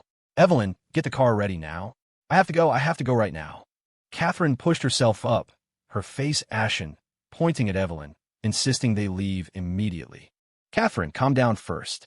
Liam isn't that foolish, Caleb said urgently. Seeing his wife determined to go, Evelyn also tried to reason with her. That's right, Mrs. Thorne. Mr. Lynn told me before that they might have anticipated this. They might have already found a safe place to hide. Anticipated it? Caleb's eyes shot up. He stared at Evelyn, his voice sharp. Evelyn, what is this all about? Evelyn's heart trembled. She answered hesitantly, the boss and Mr. Lynn discussed it before. They said they suspected the royal family might try something, so they asked me and Dr. Aiden to keep an eye on things. At this point, Evelyn couldn't hide the truth. They were all family here. There was no need for secrets. They did. Caleb's brow furrowed, his eyes instantly turning cold and fierce. This is ridiculous. Why didn't they tell me? Evelyn swallowed hard. She wasn't a mind reader. How was she supposed to know what they were plotting? Caleb, don't stop me. I have to go see for myself today. That's my daughter, my son-in-law. If you try to stop me, I'll never forgive you. Catherine was frantic. Her face flushed as she stood up, tears welling in her eyes. Caleb wanted to object, but seeing his wife's tear-streaked face, he couldn't bring himself to say anything more. As the only one present who was still relatively calm, he took a deep breath. All right, Catherine, I'll go with you. Dad, Mom, I'm going too. Riley shot up from her seat. Riley, you stay home, Caleb said, his tone heavy as he looked at his younger daughter. If anything happens, you can call us. Your mother and I will go first. Don't add to the chaos. Riley bit her lip. Meeting her father's stern gaze, she finally nodded. With Evelyn's report, Caleb felt a bit less worried on the way. He knew both of them too well. They would never treat their own lives as a game. In the past, he might have thought Liam was reckless, but things were different now. The bond between Liam and Cassandra was growing stronger every day. The family had seen it with their own eyes. Under these circumstances, he refused to believe Liam would lead his daughter into danger. Seeing his wife, crying silently the entire ride, Caleb couldn't help but offer a gentle word of comfort. Catherine, try not to worry. We'll assess the situation when we get there. How can I not worry? That's my daughter, my child. Catherine was beyond reasoning. Her vision blurred as tears streamed down her cheeks. Seeing her sob so heartbrokenly, Caleb's brow tightened. He put his arm around her shoulders, his face pale, and patted her gently. The scene in Chinatown was pure chaos. The The street in front of the restaurant was completely cordoned off by the police, and the crowd was being evacuated in an orderly fashion. But among the evacuees, there was no sign of Liam or Cassandra. One pregnant, one in a wheelchair. More than 10 minutes had passed. If they hadn't come downstairs, where else could they be? Leo. It's Leo. From a distance, Chloe spotted Leo, his face covered in soot, pushing his way through the crowd from the restaurant's main entrance. Everyone's attention snapped to him. Leo ran over, climbing into the car and gasping for breath. Leo, how is it? Where are my brother and Cassandra? Where did they go? Chloe demanded the moment he was inside. All eyes were on him. Leo, still catching his breath, managed to say, I didn't see Liam or Miss Thorne, but in the room that blew up, I saw 2 char bodies. He swallowed hard, clearly hesitant to say the words out loud. What? Chloe's pupils shrank. She grabbed Leo's arm, her voice desperate. Leo, what did you say? What was in a room? Leo, you can't just say things like that. What did you see? Are you sure that was the room where Liam and Cassandra were eating? Carol also grabbed his arm, questioning him urgently, as if searching for any sliver of hope. The atmosphere in the car dropped to freezing. Leo took a deep breath and said quickly, Annie, Chloe, I don't know which room they were in for sure, but you all saw the crowd coming down. They weren't with them. In that room that exploded. The implication was clear. Everyone understood, but no one wanted to accept it. How could Liam and Cassandra be gone so easily? No, the boss and Mr. Lynn are definitely still alive. Haley said, her voice firm, but the violent trembling of her hands on the steering wheel betrayed her. A short while later, all the guests from the restaurant had been evacuated. Caleb and his group arrived at the scene. After meeting up with Carol and the others outside the police line and learning that Liam and Cassandra had not appeared, Catherine, already on the brink, fainted from the shock. Fortunately, Evelyn was there. Caleb quickly caught his wife and was relieved to hear it was just a fainting spell brought on by extreme stress. Could Liam and Miss Thorne really be? Inside the car, amidst the chaos, Leo stared out the window at the equally chaotic scene outside, muttering in disbelief as if in a daze. Shut up, Chloe snapped. My brother and Cassandra wouldn't be killed by an explosion that easily. Carol also spoke, her expression grim. Leo, don't say such pessimistic things. The boss would never let anything happen. They probably had this all planned. I don't believe anything happened to the boss and Mr. Lynn. Caleb stared intently at the restaurant outside the car window. After a long moment, his gaze shifted to a nearby ambulance. He gave a cold command. Evelyn, go get an oxygen kit from the ambulance. In a crisis, Caleb Thorne was the pillar of strength for everyone present. Evelyn nodded repeatedly, opened the car door, and got out. As her car door opened, many people in the chaotic crowd noticed them. Someone recognized the famous second-in-command of Zenith Corp, Evelyn Reed. Seeing her emerge, a buzz of discussion erupted. Soon, the hashtag Zenith Corp explosion was pinned to the top of the trending lists. All the news about the explosion was now linked to Liam and the person he was with that day, Cassandra Thorne. They've cleared everyone out upstairs. Cassandra, we're probably going to get an earful when we get back, Liam said wryly, looking down at the Thorne family vehicle surrounded by the crowd. Let them yell. Right now, eliminating the threat is the most important thing, Cassandra said coolly. She took out her phone, glanced at it, and a small smile touched her lips. The hashtag is already trending. That was fast, Liam remarked. He looked at the surging crowd below, his eyes narrowing. It looks like Lord Charles probably knows by now, too. Liam's guess was spot on. Not long after the news went viral, Princess Anna discovered it at the royal residence. Father, something's happened to Liam. Anna burst into Lord Charles's study in a panic. Charles, busy with his work, looked up. The mention of Liam's name put him on high alert. What happened? There was an explosion at a Chinese restaurant in Chinatown. Liam and Cassandra were having dinner there today. Anna hurriedly showed him her phone, holding the screen in front of his face. Thump! Charles shot to his feet, a look of shock on his face. He took the phone, carefully reading the news report playing on the screen. A chilling coldness spread through him. What is the situation? Where are Liam and Cassandra? Did they get out? Charles demanded, his voice tight with urgency. Anna's face was pale as she shook her head. Mr.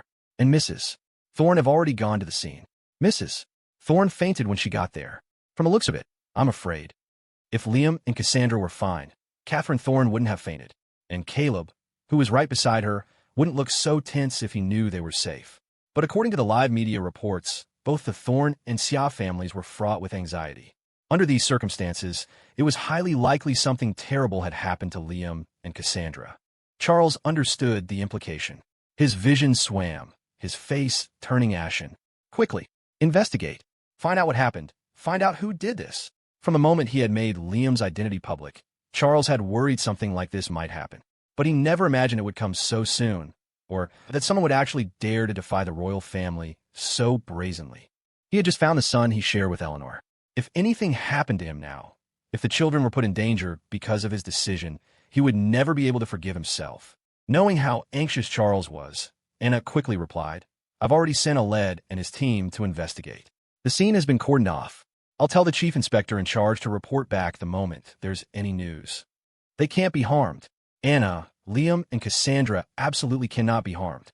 Charles muttered, slumping back in his chair, his face ghostly white. Anna nodded, fully aware of the gravity of the situation. Several groups were now in motion. On Natalie's side, she saw Ethan walk in with a grave expression and her heart tightened. How did it go? Was it successful? Ethan took a deep breath and said slowly, "It was successful, but where our people went to the attic, they couldn't find Jessica Fong." "What about the contract? Are you saying she ran off with it?" Natalie's brow furrowed, her voice sharp. "I don't think so. She has to come to me to cash it in. I promised her we'd meet downstairs after it was done, but when we went, she wasn't there." Ethan answered honestly. This was one development he hadn't anticipated. "But, and Liam? Is that bastard dead?" Natalie's eyes turned icy. "He's dead. Not even a complete body left," Ethan said, a surge of vengeful satisfaction washing over him. A smirk played on his lips, but a moment later, his expression turned slightly pitiful. "It's a shame about Cassandra Thorne, though. She was a top-tier beauty. To die like that, and with that bastard." The report he received confirmed 2 charred bodies were found at the scene. Given their appearance and the location, it was almost certain it was them. Although the scene was chaotic and the identities hadn't been officially confirmed, the fact that they hadn't come down and that their families were in a state of panic below was telling. Others might not know, but Ethan and Natalie, who knew their location beforehand, were certain. Hearing this, Natalie frowned and said gravely, "Ethan, let this be the first lesson I teach you in life. Never feel pity for your enemies, because you never know what methods they would use against you if you weren't prepared." This time, they had anticipated and designed the attack. Liam and Cassandra had no time to react. If, by some miracle, one of them had known their plan, it wouldn't have gone so smoothly, and they would have been the ones facing Lord Charles's wrath. At his mother's words, Ethan's expression hardened. He nodded heavily. "Yes, Mother. I understand. Good." Natalie's expression softened. She looked at her son, a smile suddenly appearing on her face. "Ethan, now is the perfect time for you to build a better relationship with the Thorne family. Their eldest daughter is dead, and the family is grieving. I'm sure Riley is devastated. If you don't go and comfort her now, when will you?" Ethan's eyes lit up. He understood immediately. "Yes, Mother. I'll go find Riley right now," he said eagerly and rushed out. Watching her son's hurried departure, Natalie couldn't help but laugh. Her son marrying into the Thorne family. That was a proper, well-matched union. Liam was just an illegitimate child. What was he? Thankfully, Liam was dead now. Once her son got close to Riley and gained control of the Thorne family's assets, what was there to fear? The royal succession would be his. The next heir to the throne will be Ethan. Natalie sneered at the sweet photo of herself and Anna on her desk, her face twisting into a terrifyingly sinister expression. "My dear sister, this is what you get for always siding with others. It's your own fault you won't be the heir. Stanton Estate. Miss Riley, you can't go out. Mr. Thorne gave specific orders for you to wait at home for them to return. The scene over there is so chaotic. What if something happens to you?" Paige was frantic, blocking Riley's path, refusing to let her leave the mansion. Seeing Paige obstructing her, Riley's expression darkened. "Paige, my sister and brother-in-law's lives are on the line. Haven't I just wait here for them? And so what if it's chaotic? Do you think I'm afraid to die?" It wasn't about being afraid to die. Seeing her words being twisted, Paige also grew anxious. Forgetting her place, she scolded Riley sharply. "Riley, can you please stop this? Your parents have already gone. Don't you know why they didn't want you to go? Can you stop causing trouble at a critical moment like this? What if you want their targets too?" Paige had never spoken to Riley so sternly. On one hand, Riley was her employer, and their relationship was mostly that of a boss and subordinate. On the other, Paige had always seen Riley as a younger sister. It was because she saw her as a sister that she didn't hesitate to scold her now. Normally, it wouldn't matter, but at such a critical moment, Riley was still acting so recklessly. Paige truly couldn't take it anymore. Being reprimanded by Paige for the first time, Riley froze on the spot, her eyes instantly welling up with tears. She stared at Paige, then let out a loud sob. Realizing she had been too harsh, Paige bit her lip and quickly tried to comfort her. Riley, listen to me. Your parents are at the scene. If anything happens, Evelyn and Haley are there too. We don't know what the other side wants yet. If you go, and something happens, do you think they'll be able to worry about Cassandra or you? Seeing Riley crying her heart out, Paige's heart softened, and her tone became gentle. Miss Riley, the estate is the safest place right now. The Thorne family's bodyguards are outside. You're safest here. I have to ensure your safety. She knelt, placing a hand on Riley's shoulder. Riley slowly looked up, her small face streaked with tears. She looked at Paige through blurry eyes, then sniffled loudly. I know. Riley sobbed, wiping her tears with the back of her hand. She stopped her tantrum. But, Paige, I hate you. Hearing the shift in how she addressed her, Paige knew Riley was just speaking out of anger.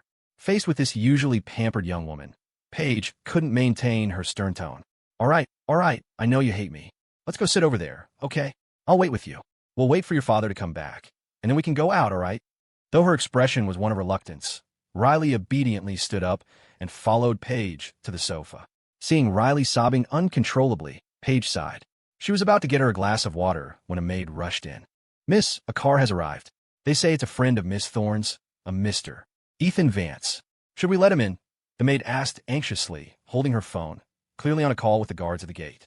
Ethan Vance? What's he doing here? Riley tensed up, looking at Paige with a helpless expression. Paige had heard about the history between Ethan and Riley. If it were anyone else, they could just turn them away. But Ethan was royalty. Mishandling this could be complicated. She gritted her teeth and looked at Riley. Riley, should we let him in? He's from the royal family. Maybe they have some news. Right now, the mansion was the safest place. The Thorne family was vast and powerful. Years ago, Caleb had trained a team of covert guards. When they moved to the UK, he had transferred them over, and they were now stationed around Stanton Estate. So inside the estate, they were perfectly safe. Hearing Paige's suggestion, Riley, who had initially wanted to refuse, nodded repeatedly. Fine, let him in. Okay. With the order given, Ethan's car was soon allowed onto the estate grounds. It pulled up to the front of the mansion, and Ethan rushed out. The moment he entered the villa, Riley asked anxiously, Ethan, did Lord Charles send you with a message? How are my sister and brother-in-law? Ethan first scanned the living room. Seeing only Riley and Paige, he breathed a sigh of relief, then said with a hint of apology, My grandfather sent me to tell you. Miss Thorne, she... What about her? She and my brother-in-law, they've been rescued, right? Riley blurted out. Ethan had prepared a whole speech of condolences, but at the sharp mention of brother-in-law, his face darkened. He stared at Riley and said, without a trace of hesitation, They're both dead. Crash. The teacup in Paige's hand slipped and shattered on the floor. Riley's eyes widened in disbelief. She stared at Ethan, shocked. What did you say? How is that possible? Her voice was shrill, filled with utter disbelief. Ethan steeled himself and said coldly, Yes, they're dead. The explosion was in the room where they were eating. Haven't you seen the news? As he spoke, his gaze shifted to the television across the living room, which was still cycling through the day's top stories. The screen was currently locked on the Chinatown restaurant bombing. Receiving a definitive answer, Riley's vision went black, and she nearly collapsed. Paige rushed forward and managed to catch her just in time. Seeing Riley on the verge of fainting, Ethan panicked. He hurried forward, reaching out to support her, but Paige slapped his hand away. Ethan froze, then said softly, Riley, I'm so sorry about your sister. But don't worry, I'm here. I won't let anyone hurt you. Riley wasn't listening. Her brother-in-law Liam and her sister, dead. How could that be possible? In her mind, her brother-in-law was her hero, an idol she looked up to. No matter what happened, he always handled it with ease. Even when facing that monster Sylvia Shaw, he had survived such a desperate situation. How could he die so randomly? And her sister was the most capable person in the world. How could they die so easily? Riley, seeing her face still etched with disbelief, Ethan knew this was his chance. He rushed forward again, determined to pull her into his arms and comfort her. However, smack, a sharp, stinging pain erupted on Ethan's face. He stared at Riley in disbelief. Riley, why did you hit me? Tears streaming down her face, Riley glared at Ethan, her small fists clenched. Get out, she screamed, her voice choked with rage. Get out of my house. Ethan was stunned. Riley, why? I came to comfort you. I didn't expect this to happen to your sister. Why do you always reject me?